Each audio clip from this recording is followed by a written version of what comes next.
বড়বীর চিন্তা করলো যে ঘটনা কি, আমার ঘরে চোর ঢুকেছে, এখন কেমনে তাকে ধরি, আমি জেগে গেলে তো চোরটা পালায়ে যাবে বা ধরা অন্যভাবে ধরা হয়ে যাবে। একটু চিন্তা ভাবনা করলেন, হিকমা অবলম্বন করলেন।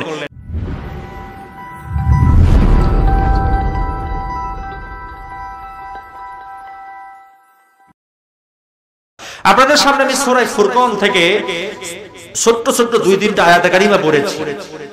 আয়াত কারিমাগুলোকে সামনে রেখে আলোচনা রাখার চেষ্টা করব যে মুমিন বান্দা যারা বা ভালো বান্দা যারা, আল্লাহ তাআলার আসল বান্দা যারা, তাদের কয়েকটা রূপ, কয়েকটা চরিত্র, কয়েকটা বৈশিষ্ট্যের কথা আল্লাহ তাআলা কোরআনের মধ্যে বলেছেন। যে আজকের এই মাহফিলে আমরা যত মানুষ এসেছি বসেছি, আমরা যদি আসল বান্দা হতে চাই আমাদের কমপক্ষে 4টা গুণ অর্জন করতে হবে। কয়টা? এই জোরে বলতে হবে, কয়টা? 4টা গুণ অর্জন না করলে আমরা আসল বান্দা হতে পারবো? আমরা কি আসল বান্দা হতে চাই? আল্লাহর বান্দা তো আমরা সবাই। নামের আগেও মোহাম্মদ লাগানো, মুসলমানের ঘরেও জন্ম হয়েছে, মৃত্যুর পরেও জানাজা হবে, আমাকেও সাদা কাফন পরানো হবে, আমাকেও কবরে শুইয়ে রাখা হবে। কিন্তু আমি জান্নাতি হলাম নাকি জাহান্নামী হলাম এটা তো জানার কোনো উপায়। এজন্য জানার একটা বড় উপায় হচ্ছে আমাকে আসল বান্দা হতে হবে। কি বান্দা? আসল বান্দা। আর আসল বান্দা হবেন যারা, তাদেরকে কোরআনের সূরা ফুরকানের মধ্যে 63, 64 এবং 65 নম্বর আয়াত কারিমার মধ্যে 3টা আয়াত পড়া হয়েছে। এই 3টা আয়াত কারিমার মধ্যে আল্লাহ তাআলা জানিয়ে দিয়েছেন যে আসল বান্দা হবে যারা, তারা যেন এই 4টা গুণাবলী অর্জন করে। জোরে বলি একবার সুবহানাল্লাহ। কয়টা গুণ অর্জন করব? 4টা। এই 4টা গুণের কথা জানার পূর্বে আমরা একটু আল্লাহর কথা শুনি যে আজকে এখানে মাহফিল শুনতে এসে কান লাগায়া চুপচাপ বসে কোরআন শুনলে আল্লাহ তাআলা আমাদেরকে কতটুকু রহমত আর বরকত দিবেন। চলুন কোরআনের দিকে ঘুরে যাই। কোরআনে আল্লাহ তাআলা এই বিষয়ে কি বলেছেন?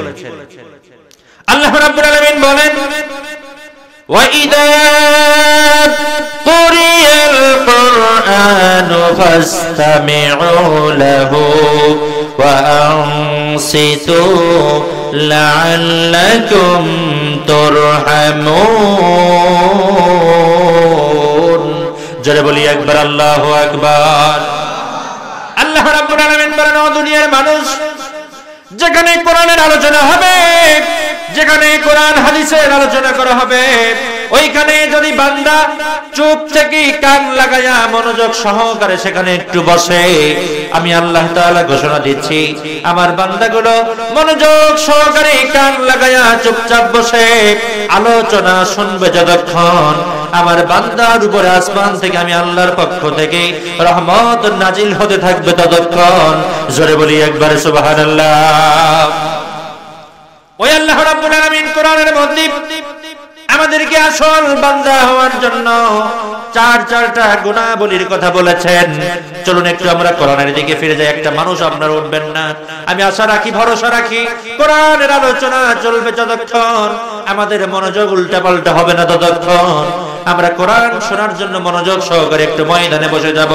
আল্লাহ রাব্বুল আলামিন বলেন, ওয়া ইবাদুর রাহমানিল্লাযীনা ইয়ামশুনা আলাল আরদি হাওনা আলাল আরদি হাওনা ওয়া ইযা খাতাবাহুমুল জাহিলুনা ক্বালু সালামা। জোরে বলা যায় নাকি একবার আল্লাহু আকবার।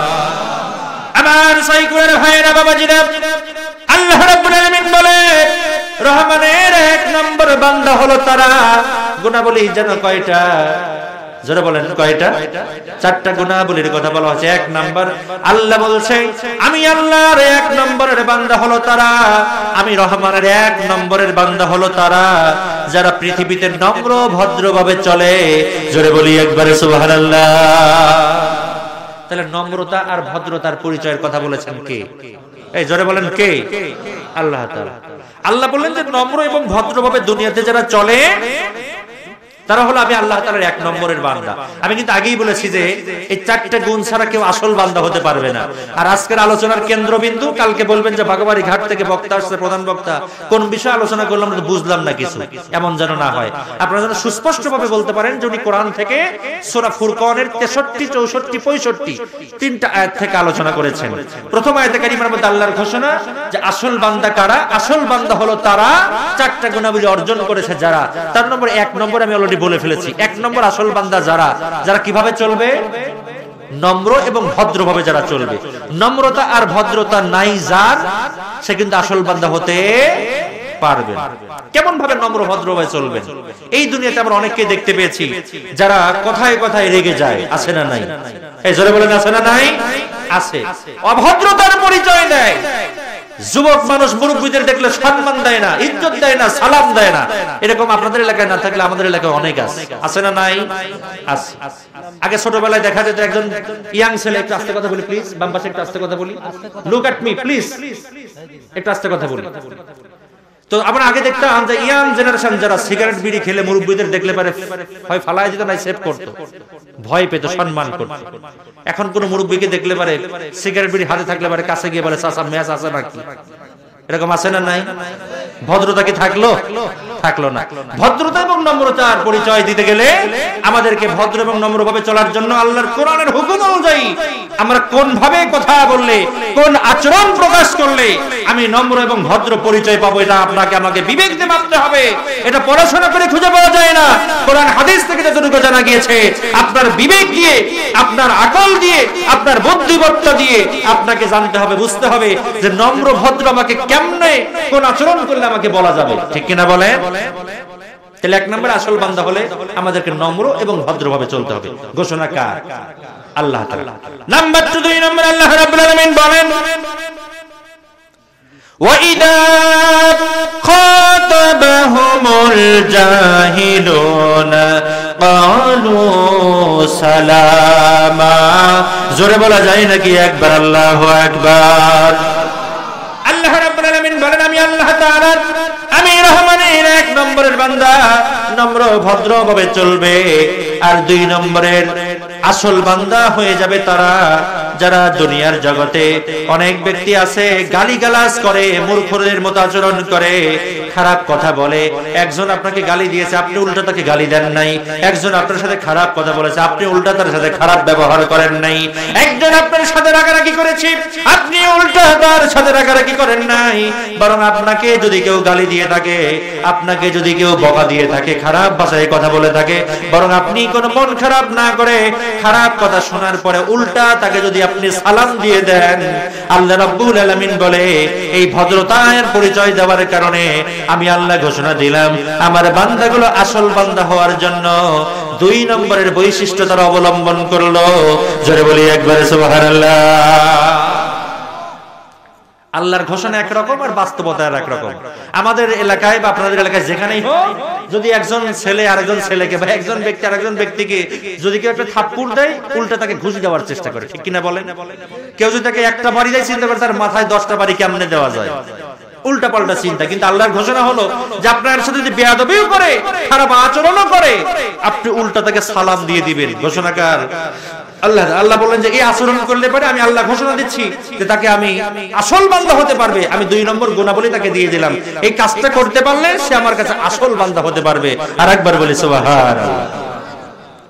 আসল বান্দা কেমনে হওয়া যায়? আসুন সামনের দিকে একটা আলোচনা শুনি। 3 নম্বর গুণাবলীর মধ্যে আল্লাহ রাব্বুল আলামিন চমৎকার করে বলেন, ওয়াল্লাযীনা ইয়াবিতুনা লিরাব্বিহিম সুজদাও ওয়া কিয়ামা। জোরে বলতে হবে একবার আল্লাহু আকবার। আল্লাহ রাব্বুল আলামিন বলেন আসল বান্দা পরিচয় দেওয়ার জন্য 3 নম্বরের গুণাবলী হলো সেটা আমরা সবাই জানি। আল্লাহর ওলি হওয়া যায় তখন তাহাজ্জুদ নামাজ পড়া যায় যখন। তাহাজ্জুদ নামাজ ছাড়া, অতিরিক্ত নফল আমল ছাড়া কোনো ব্যক্তি আল্লাহর ওলি কখনোই হতে পারবে না। চিল্লায় বলতে হবে একবার কথা ঠিক কিনা? আল্লাহর ওলি যদি কেউ হতে চায়, আসল বান্দা হতে চায়, সবার কাছে ভালো হতে চায়, আল্লাহর কাছেও ভালো হতে চায়, তাকে বেশি বেশি নফল নামাজ আর ইবাদত বন্দেগী বেশি বেশি করার দরকার আছে না নাই? ছোট্ট একটা ঘটনা আমার মনে পড়ে গেল। আব্দুল কাদের জিলানী রাহমাতুল্লাহি আলাইহি, ওনার নাম তো আমরা সবাই জানি নাকি বলেন? উনি ছিলেন বড় পীর। কি পীর ছিলেন? বড় পীর ছিলেন। সমস্ত পীরের বড় পীর ছিলেন আব্দুল কাদের জিলানী রাহমাতুল্লাহি আলাইহি। এই আব্দুল কাদের জিলানীর সময়ে কিতাবের মধ্যে এসেছে যে পীর কেমন। এই যে একটু আগে বললাম যে তাহাজ্জুদ নামাজ ছাড়া, নফল ইবাদত ছাড়া কেউ আল্লাহর ওলি হতে পারে না। আব্দুল কাদের জিলানী রাহমাতুল্লাহি আলাইহি ওনার সময়ে একজন চোর 30 বছর হলো চোরের অভিজ্ঞতা। কত বছর? 30 বছর চুরি করে। চিন্তা করছে 30টা বছর আমি চুরি করি, আজকে আর কোনো চিন্তা নাই, ভাবনা নাই, আজকে আমি যাব বড় পীরের বাড়িতে চুরি করি। নাউজুবিল্লাহ বলেন। কার বাড়িতে চুরি করতে যাবে? বড় পীরের বাড়িতে। চিন্তা করতেছে যে 30 বছরের অভিজ্ঞতা, যদি কোনো কারণে বড় পীর আমাকে ধরে ফেলে তাহলে আমি মনে করবো এটা আসল পীর, আর যদি আমাকে ধরতে না পারে তাহলে আমি ভেবে নেবো যে না, একে বড় পীর বলা যাবে না। চোর চিন্তা করলো অভিজ্ঞতা কত বছরের? 30 ভাই, মাশাআল্লাহ, খুব অ্যাটেনশন আপনাদের, আলহামদুলিল্লাহ। 30 বছরের অভিজ্ঞতা, চলে গেছে বড় পীরের বাড়িতে চুরি করতে। কিতাবে পড়ে দেখেছি আমাদের আঞ্চলিক ভাষায় মাটি কেটে যখন কোন চোর ঢোকে, আমাদের এলাকায় বলে শীত কাটা বা শিন কাটা। আপনাদের এলাকায় কি বলে? শীত কাটা না? আচ্ছা, শীত কাটা বা শিন কাটা। এই ঘরের ডোয়া কেটে ঘরের ভিতরে চোর ঢুকে পড়েছে চুরি করবে। ঢোকার পর প্রয়োজনীয় যে জিনিসগুলো আছে, গুরুত্বপূর্ণ জিনিস সব চুরি করা শেষ। চিন্তা করলো বড় পীর দেখুন ঘুমাচ্ছে, নাক ডেকে ঘুমাচ্ছে। চিন্তা করলো বড় পীর তো ঘুমায়, আমার চুরি করার সব কাজ শেষ, এবার আমি মাল সামান আস্তে করে বের হয়ে চলে যাব। কিতাবের মধ্যে এসেছে ব্যাগটা, যে ব্যাগের মধ্যে বা বস্তার মধ্যে সব জিনিসপত্র ভরেছে, দরজার সামনে চলে গেছে। কিতাবে এসেছে ব্যাগটা নিয়ে দরজার সামনে দাঁড়ায়, দরজাটা আটকে যায়, বন্ধ হয়ে যায়। ব্যাগটা যখন হাত থেকে ছেড়ে দেয় দরজা খুলে যায়। মারহাবা বলেন। এর কিরামতি আল্লাহ তাআলার ঘোষণা, ওয়া মাকারু ওয়া মাকারাল্লাহ আল্লাহু খায়রুল মাকিরিন। আমি আল্লাহ তাআলা আমার ওলি বান্দা, আমার প্রেমিক বান্দা, আমার আসল বান্দাকে আমি আল্লাহ তাআলা সেভ করে থাকি, রক্ষা করে থাকি। জোরে বলি একবার সুবহানাল্লাহ।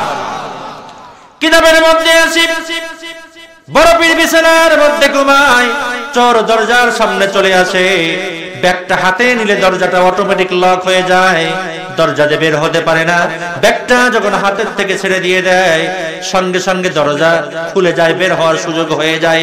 বারবার ট্রাই করতে করতে, বারবার চেষ্টা করতে করতে মনে মনে চিন্তা করে ব্যাগটা হাতে নিয়ে যখন আমি বের হতে যাচ্ছি দরজা বন্ধ হয়ে যায়, আর ব্যাগটা রাখলে যেহেতু দরজা খোলা হয়ে যায়, জীবন বাঁচানো ফরজ, আমাকে বাঁচতে হলে আজকে আর ব্যাগ নেওয়া যাবে না, চুরি করা যাবে না, ব্যাগটা রেখে আমাকে ঘর থেকে বের হয়ে যেতে হবে। তার কারণ যেহেতু আমি এই ব্যাগটায় হাত দিলে ঘরে দরজাটা লক হয়ে যাচ্ছে, আমি চোর নিঃসন্দেহে ভেবে নিলাম এই লোকটা মনে হয় আসল পীর হয়ে যাবে। জোরে বলা যায় নাকি একবার আল্লাহু আকবার। পীরের কেরামতি আছে না নাই? হ্যাঁ, ঘুমাচ্ছে। এর মধ্যে আল্লাহ তাআলা স্বপ্নের মধ্যে তাকে জানায় দিয়েছেন, বুঝতে পেরেছেন আমার ঘরের মধ্যে চোর ঢুকেছে। মারহাবা বলেন। দুনিয়ার জগতের সাধারণ পীর না বড় পীর? বড় পীর। আমরা জানি দুনিয়ার জগতের বিরিখর কোন মুরিদ যদি কোন পীরের কাছে চলে যায় সে গাঁজাখোর হয়ে ফিরে আসে। এরকম আছে না নাই? অসংখ্য দরবার, ভণ্ডামির দরবার এরকম আছে। আবার হক্কানি পীরের দরবারও দুনিয়াতে আছে, আছে না নাই? বড় পীর চিন্তা করলো, যা ঘটনা কি, আমার ঘরে চোর ঢুকেছে, এখন কেমনে তাকে ধরি? আমি জেগে গেলে তো চোরটা পালায়ে যাবে বা অন্যভাবে ধরা হয়ে যাবে। একটু চিন্তা ভাবনা করলেন, হিকমা অবলম্বন করলেন, কৌশল অবলম্বন করলেন। সুবহানাল্লাহ পড়েন। চোরও মনে মনে চিন্তা করলো, ব্যাগ নিয়ে তো আজকে আমার যাওয়ার সুযোগ নাই, জান বাঁচানো ফরজ। বড় পীর তো জেগে গেছে, উনি এখন তাকায় যদি আমাকে দেখে ফেলে তাহলে তো আমার জীবন শেষ, মান সম্মান শেষ, আমার বিচার হবে, অনেক কিছু হয়ে যাবে। কাম কি আছে, আগে নিজেকে সেভ করে নিজেকে বাঁচাই। কিতাবে এসেছে বড় পীর খাটের উপরে আস্তে নড়াচড়া করে, চোরটা খুব দ্রুত খাটের মধ্যে, খাটের নিচে লুকায় নিজেকে সেভ করার জন্য খাটের নিচে ঢুকে পড়েছে। এবারে আপনারা বুঝতেই পারতেছেন, দুনিয়ার শ্রেষ্ঠ মানুষ, বিখ্যাত একজন মানুষ খাটের উপরে শোয়া, আর দুনিয়ার 30 বছরের অভিজ্ঞতার কুখ্যাত একজন চোর খাটের নিচে শোয়া। ঠিক কিনা বলেন?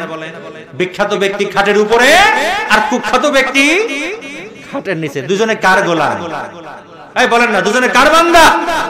আল্লাহর বান্দা। একজন হলো বিখ্যাত আর একজন হলো কুখ্যাত। সুবহানাল্লাহ, বুঝতে পারছেন?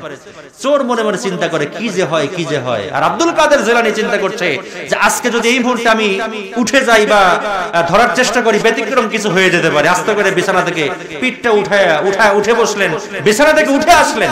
এমন সময় আব্দুল কাদের জিলানী চিন্তা করছে যে চোর তো ঘরের মধ্যে আছে, আর আমিও যেহেতু জেগেই গেলাম, এখনো ফজরের আজান হওয়ার দেরি আছে, আর কি হবে, আমি এই বাকি টাইমগুলো ভোর হওয়া পর্যন্ত আর জেগে না থেকে একটু আমি মুসল্লায় দাঁড়ায় গিয়ে যাই নামাজটা বিছায়া দিয়া একটু আমি তাহাজ্জুদের নামাজ আদায় করি। জোরে বলি সুবহানাল্লাহ।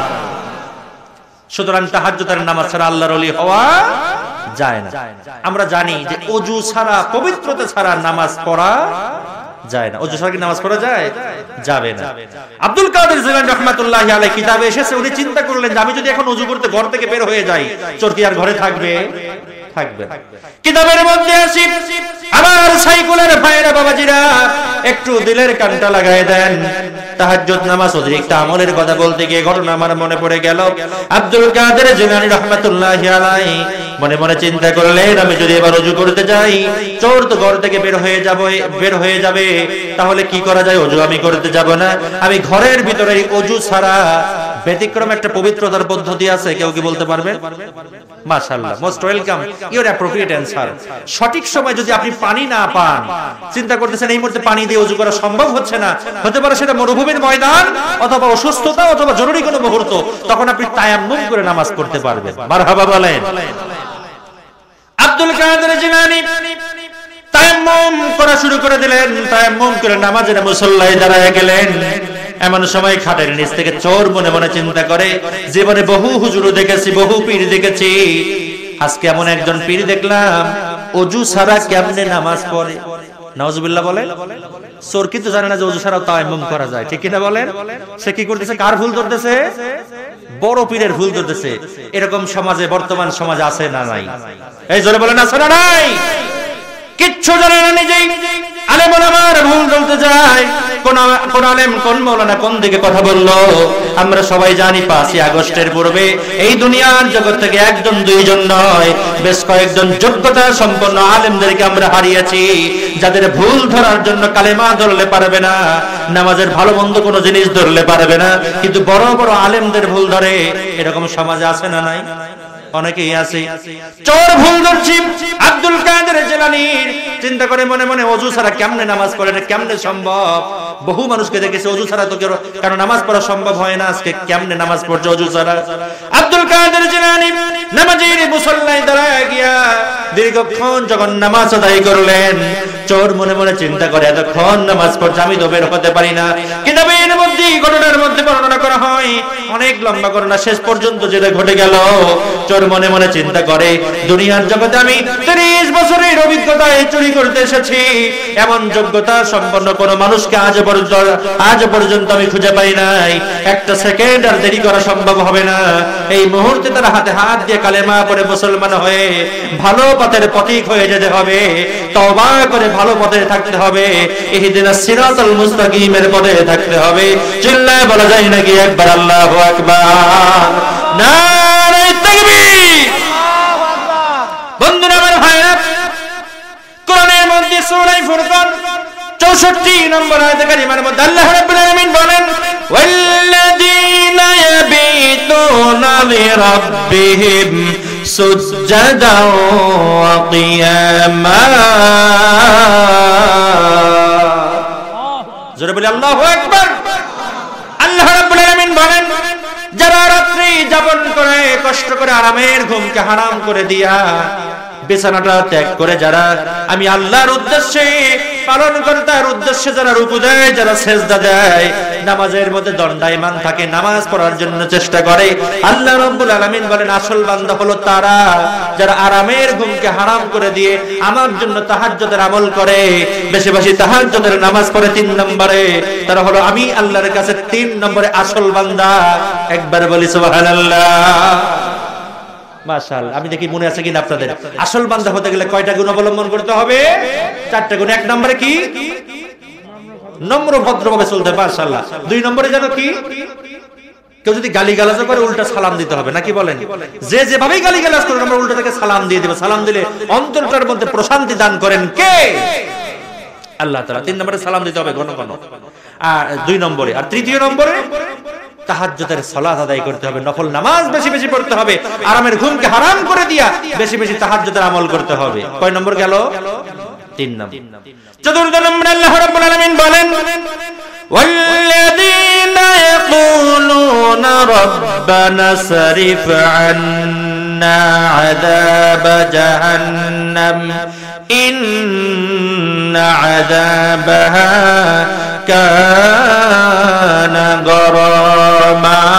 জোরে বলতে হবে একবার আল্লাহু আকবার। বন্ধুরা আমার ভাইরা, এই দুনিয়ার জগতে কোনো বান্দা যদি অসুস্থ হয়ে পড়ে, আর অসুস্থ হওয়ার পরে যদি চিন্তা করে যে আমি অসুস্থ হয়ে গিয়েছি, যে কোনো মুহূর্তে মারা যেতে পারি, তাড়াতাড়ি যাও সাইগোলা এলাকার মধ্যে সবচাইতে বড় আলেম যিনি, তাড়াতাড়ি আমার কাছে নিয়ে আসো, আমাকে কলেমা পড়াও, আমি যেন সঠিক পথের পথিক হতে পারি, আমি যেন তওবা করে বাঁচতে পারি। আর ওই মুহূর্তে যদি বান্দাকে তওবা পড়তে আসা হয়, আর বান্দা যদি তওবা পড়েও নেয় ওই মুহূর্তে, আপনারা একটু আপনাদের বিবেক দিয়ে বলেন, কোনো মুফতির কাছে ফতোয়া চাওয়া লাগবে না। ওই মুহূর্তে যদি বান্দারা তওবা করে আর যদি বারবার বলে আস্তাগফিরুল্লাহ রব্বি মিন কুল্লি জামবি ওয়া আতুবু ইলাইহি লা হাওলা ওয়ালা কুওয়াতা ইল্লা বিল্লাহিল আলিয়্যিল আযীম, ওই মুহূর্তে যদি বারবার এইটা বলে, আল্লাহর কাছ থেকে কি মাপ পাবে নাকি? হ্যাঁ, বুঝে বলেন, মাপ পাবে নাকি? বারবার যদি ওই মুহূর্তে তওবা করে, মাপ কি পাবে? পাইতেও পারে। হ্যাঁ, এবার একটা ভালো কথা বলছেন, মানে চিন্তা হলো যে যা হয় হোক, নাকি বলেন? পড়ার কথা পড়া হয়েছে, আল্লাহর ঘোষণা হলো যে আপনি অন্যায় করবেন যখন, ভুল করবেন যখন, মাপও চাইতে হবে তখন। আপনি কখন মারা যাবেন তার কোনো গ্যারান্টি, আর ওই মুহূর্তে আপনার কিন্তু চিন্তা যে আমার তার বাঁচার কোনো সম্ভাবনাই নাই, এমন রোগ এমন ব্যাধি হয়েছে, আমি শয্যাশায়ী হয়ে গিয়েছি, যে কোনো মুহূর্তে মারা যেতে পারি। ওই মুহূর্তে যদি আপনাকে বারবার তাওবা বানানো হয়, ওই তাওবার তো গুরুত্ব থাকবে না। আপনি যৌবনকাল উল্টাপাল্টা হয়ে জীবন পার করেছেন, আপনার বৃদ্ধ বয়স হওয়ার আগ মুহূর্তে আপনি উল্টাপাল্টা কাজ করেছেন, নামাজ পড়েন নাই, সৎ পথে চলেন নাই, অন্যায় কাজ করেছেন, আর শেষ বেলায় গিয়ে আপনি তাওবা করবেন, আল্লাহ কি মাফ করে দেবে? কিতাবের মধ্যে এসেছে কেমন ভাবে আমাদের কি কাজ করতে হবে। আয়াতে কারিমা পড়ার শেষে আপনাদের সামনে আমি আরেকটা ছোট্ট আয়াতে কারিমা পড়েছি। আমি কিন্তু গুণের মধ্যে 3টা গুণ বলেছি, আর একটা গুণ আলোচনার শেষ দিকে আপনাদের সামনে আমি প্রেজেন্ট করব। বন্ধুরা আমার ভাইরা, আল্লাহ রাব্বুল আলামিন কোরআন আল কারীমের মধ্যে ছোট্ট একখানা আয়াতে কারিমার মধ্যে আমাদেরকে চমৎকার করে আরো কিছু তথ্য দিয়ে জানিয়ে দিয়েছেন। আল্লাহ রাব্বুল আলামিন বলেন, ওয়া মা আরসালনাকা ইল্লা রাহমাতাল লিল আলামিন। জোরে বলা যায় নাকি একবার? আল্লাহু আকবার। গোলাপ নীলাম, গাঁদা নীলাম, নীলাম রজনীগন্ধা, মনের সুখে পরাবো তোমায় হাজার ফুলের মালা। মারহাবা বলেন। একবার দেখা দাও গো যদি স্বপ্নে রাত্রি বেলা, হাসি মুখে পরাবো তোমায় হাজার ফুলের মালা, সুযোগ পেলে পরাবো তোমায় হাজার ফুলের মালা। একবার দেখা দাও গো যদি স্বপ্নে রাত্রি বেলা, হাসি মুখে পরাবো তোমায় হাজার ফুলের মালা।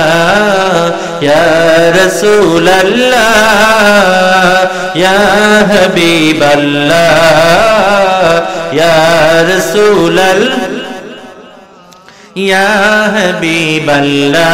মারহাবা বলেন। সাদা ফুলকে প্রশ্ন করি রংটি কোথায় পেলে, আরেকবার বলেন।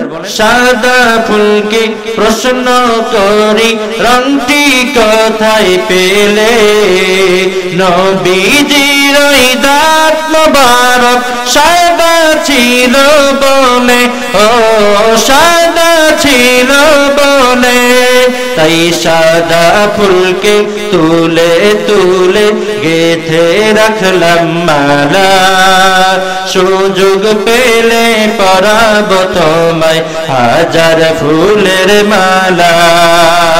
একবার দেখা দাও গো নবীজি স্বপ্নে রাত্রি বেলা, হাসি মুখে পরাবো তোমায় হাজার ফুলের মালা। ইয়া রাসূলুল্লাহ ইয়া হাবিবাল্লাহ ইয়া রাসূলুল্লাহ। আলহামদুলিল্লাহ বলেন। নাতে রাসূল শুনলে আমাদের ভালো লাগে না? আল্লাহর ঘোষণা হচ্ছে ওমা আরসালনাকা ইল্লা রাহমাতাল লিল আলামিন। এই দুনিয়ার জগতে আমি রাসূলকে সবচাইতে বড় রহমত দিয়ে বরকত দিয়ে দুনিয়ার জগতে পাঠিয়ে দিয়েছি। জোরে বলি সুবহানাল্লাহ।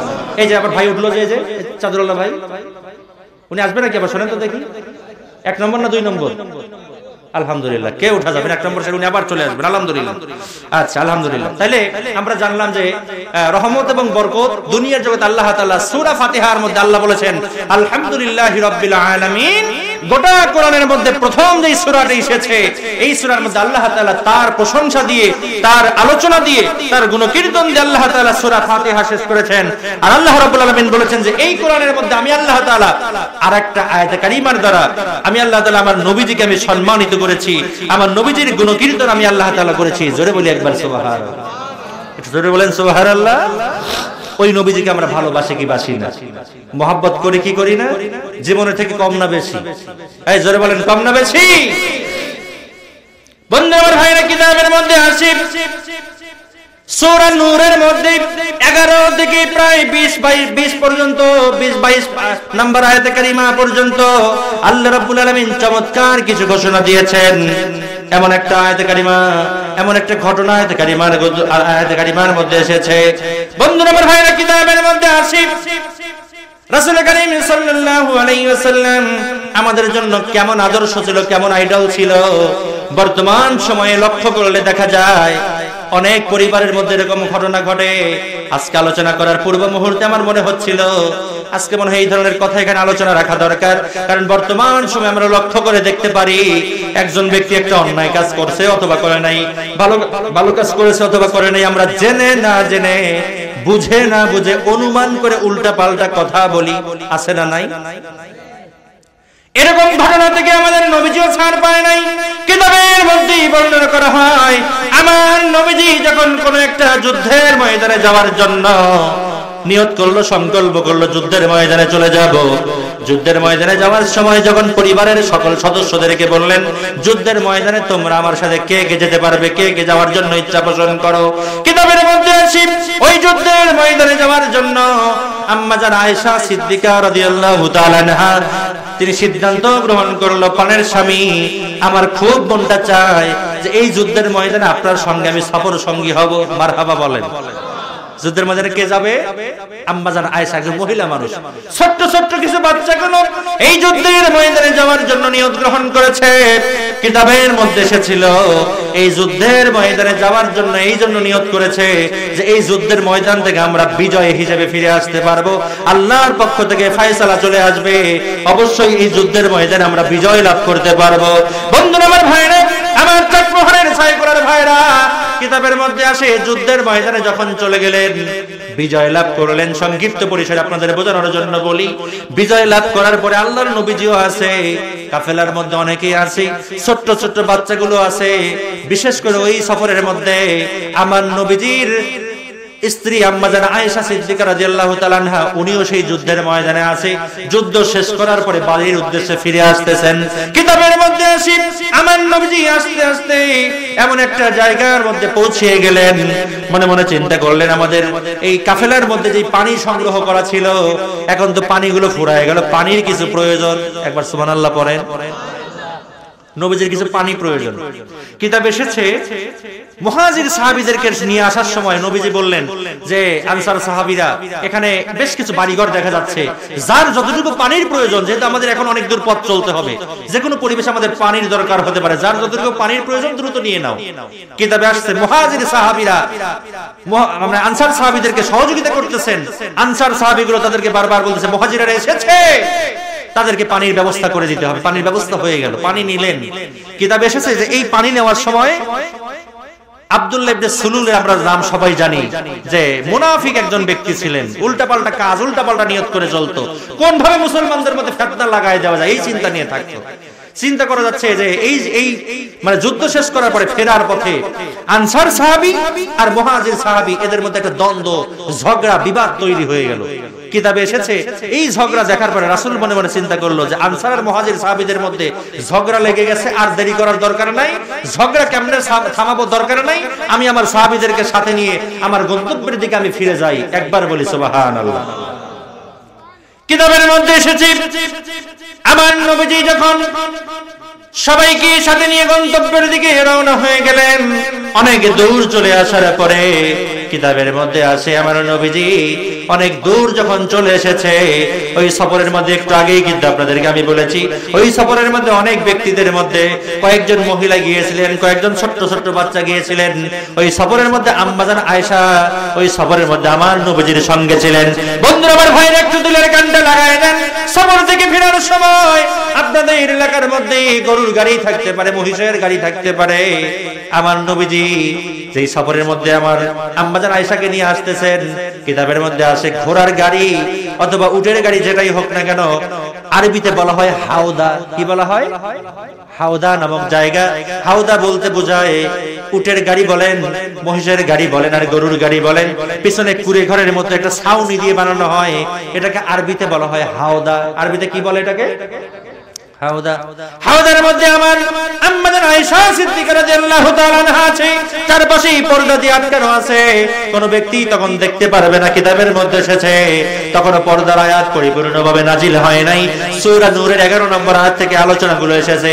বুখারী শরীফের হাদিসের মধ্যে এসেছে আম্মা জান আয়েশা যখন হাওদার মধ্যে ছিলেন, আমার নবীজি অনেক দূর যখন চলে এসেছে, এমন সময় আমার নবীজি ঘোষণা দিলেন অনেক দূর তো আমরা চলে এসেছি। আমার নবীজির একটা বৈশিষ্ট্য ছিল, সফর অবস্থায় কিছু দূর যাওয়ার পরে আস্তে করে একটু ব্রেক দিতেন, নামাজের প্রয়োজন হলে নামাজ পড়ে নিতেন, কারো পানির প্রয়োজন হলে, ইস্তেনজার প্রয়োজন হলে, জরুরত থাকলে এগুলো সেরে ফেলতেন। মারহাবা বলেন। এই যে আমরা সফর করি, এক প্রান্ত থেকে অন্য প্রান্ত ছুটে বেড়াই, এটা মানে সফর অবস্থায় যদি একটা ব্রেক দেওয়া যায়, একটু চা খাওয়া, একটু ইস্তেনজা 1 নম্বর 2 নম্বর আদায় করা, শরীরের মধ্যে কিন্তু ক্লান্তি দূর হয়ে যায়, একটু রিল্যাক্স মুড হয়। ঠিক কিনা বলে? রাসূল কিছু দূর যাওয়ার পরে একটু ব্রেক দিতেন। কিতাবে এসেছে যে গন্তব্যে ফেরার পথে পানি নিয়েছে, তারপরে অনেক দূর চলে যাওয়ার পরে মাঝখানে এক জায়গায় একটা ব্রেক দিলেন। দেওয়ার পরে আম্মা জান আয়েশা সিদ্দিকা রাদিয়াল্লাহু তাআলা আনহা হাওদার ভিতর থেকে মনে মনে চিন্তা করলো যে আমার একটু ইস্তেনজা আদায় করা দরকার, একটু জরুরত এসেছে, যাই তো আমার একটু জরুরতটা সেরে আসি। আম্মা জান আয়েশা কিতাবে বর্ণনা করা হয়েছে যে আম্মা জান আয়েশা একটা হালকা পাতলা ছিলেন, ছোট মানে ছোটখাটো মানুষ ছিলেন আর হালকা পাতলা ছিলেন। আল্লাহ রাসূল পিছনে হাওদার মধ্যে আছে না নাই উনি বুঝতেও পারেন নাই। কখন গাড়ি থেকে নেমেছেন, হাওদার ভিতর থেকে নেমেছেন, জরুরত সারতে গেছেন, এটা আমার রাসূল বুঝতে পারে নাই। বুঝতে না পারার কারণে কখন নেমে গেছে, আল্লাহ রাসূল বলছেন যে এবার আমরা কাফেলাকে নিয়ে গন্তব্যের দিকে সামনের দিকে অগ্রসর হয়ে যাই। আমার রাসূল রওনা হয়েছেন, রওনা দিয়েছেন, অগ্রসর হয়ে গেছেন। আম্মা জান আয়েশা এদিকে ইস্তেনজা সারতে গিয়েছেন, জরুরত সারতে গিয়েছেন, এইদিকে কাফেলা সামনের দিকে অগ্রসর হয়ে চলে গিয়েছে। আল্লাহু আকবার বলেন। আম্মা জান আয়েশা কি সাথে যেতে পেরেছেন? যেতে পারেন। কিতাবের মধ্যে এসেছে এই ঘটনাকে কোরআনের মধ্যে ইফকের ঘটনা বলা হয়। এই ইফকের ঘটনার মধ্যে হাওদা থেকে আমার আম্মা জান আয়েশা সিদ্দিকা রাদিয়াল্লাহু তাআলা আনহা যখন তিনি নেমেছিলেন ইস্তেনজার জন্য, একটু জরুরত ছাড়ার জন্য গিয়েছিলেন। বন্ধুরা আমার ভাইরা একটু দিলের কান লাগানো, উঠাউঠি করা যাবে না, নড়াচড়া করা যাবে না। আম্মা জান আয়েশা যখন জরুরত ছাড়ার পরে যেখানে সবাইকে রেখে গিয়েছিলেন, ওইখানে আসার পরে দেখে একটা গাড়িও নাই, সব কিছু সামনের দিকে অগ্রসর হয়ে গিয়েছে। একটু বিবেক দিয়ে বলেন তো দেখি, তখন ভয় লাগবে কি লাগবে না? রাত্রি বেলায়, গভীর রাত, মরুভূমির মধ্যে অথবা জঙ্গলের মধ্যে, ফাঁকা জায়গা, কোনো মানুষ নাই, সব মানুষ চলে গিয়েছে। আম্মা জান আয়েশা একা একা আছেন, মনে মনে একটু ভয় লাগার কথা। কিন্তু কিতাবের মধ্যে এসেছে আম্মা জান আয়েশা সিদ্দিকা রাদিয়াল্লাহু তাআলা আনহা উনি একটু সাহসী রমণী ছিলেন। যখন তিনি জানতে পারলেন সামনের দিকে সবাই চলে গিয়েছে, বুকে সাহস রেখে, বল রেখে, মনের মধ্যে আল্লাহর উপরে পরিপূর্ণ আস্থার ভরসা রেখে চিন্তা করল, আর সামনের দিকে গিয়ে কি করব? আমি এখানে গায়ের মধ্যে বড় চাদর আছে, চাদরটা গায়ের মধ্যে পেঁচাই নিয়ে এখানে আস্তে করে শুয়ে একটু ঘুমায় যাই, ভোর হলে আমি সামনের দিকে চলে যাব, সামনের দিকে অগ্রসর হব। সুবহানাল্লাহ পড়ে। কেমন রমণীর কথা আপনাদেরকে আমি শোনাচ্ছি। আম্মা জান আয়েশা সিদ্দিকা রাদিয়াল্লাহু তাআলা আনহা চাদর গায়ের মধ্যে জড়ায় নিয়ে ওইখানে একটু ওয়েট করা শুরু করলেন, অপেক্ষা শুরু করে দিলেন। অনেক দূর আমার নবীজি চলে গিয়েছেন। কিতাবের মধ্যে বর্ণনা করা হয় এইদিকে আয়েশা সিদ্দিকা রাদিয়াল্লাহু তাআলা আনহা যখন আস্তে করে সেখানে ওয়েট করছেন, অপেক্ষা করছেন, কিতাবে আরেকটা ঘটনা এসেছে। আয়েশা সিদ্দিকা গাড়ির কাছে আসার পরে, গাড়িগুলো আছে কিনা এই দেখতে আসার পরে বুকের মধ্যে হাত দিয়ে দেখে গলার মধ্যে চেন অথবা হার স্বর্ণের একটা লকেট ছিল। দেখে আমার গলার মধ্যে তো রকেট খানা নাই। মারহাবা বলে। রকেট খানা গলার মধ্যে নেই, চেনটা গলার মধ্যে নাই। চিন্তা করলো কোথায় বা পড়ে গেল, যেখানে গিয়েছিলাম ইস্তেনজা সারার জন্য, হয়তো ওখানেও পড়ে যেতে পারে। ওখানেও উনি আবার গেলেন, কিতাবে এসেছে ওটা খুঁজে পেলেন, কোথায় পড়ে গেছিল খুঁজে পেলেন। আসার পরে দেখে সব চলে গেছে, ওখানে শুয়ে আছে। কার উপর ভরসা রেখে? এই জোরে বলেন কার উপর ভরসা? আল্লাহর উপর অবিচল আস্থা এবং ভরসা রেখে গনে আছে। এমন সময় কিতাবে আসি আমার নবীজি বুঝতে পারলেন যে আমার হাওদা থেকে মনে হয় আমার সহধর্মিণী মনে হয় হাওদা থেকে কখন যিনি নেমে গিয়েছেন। এমন সময় রাসূল একজন সাহাবীকে দায়িত্ব দিলেন, ওরে আমার প্রাণের সাহাবী একটু পেছন দিকে ফিরে চলে যাও, যেখানে আমরা দাঁড়িয়েছিলাম ওইখানে আমরা গুরুত্বপূর্ণ কোনো জিনিস আমরা রেখে আসলাম নাকি, ওইখানে একটু গিয়ে ঘুরে পিছন দিক থেকে ফিরে যাও, কোনো কিছু যদি ফালায়া রেখে আসি তাহলে আবার সেটা নিয়ে তুমি আবার আমাদের গন্তব্যের দিকে ফিরে চলে আসো। চিল্লায় বলা যায় নাকি একবার আল্লাহু আকবার? আমার নবীজি মনে মনে বুঝতে পেরেছেন।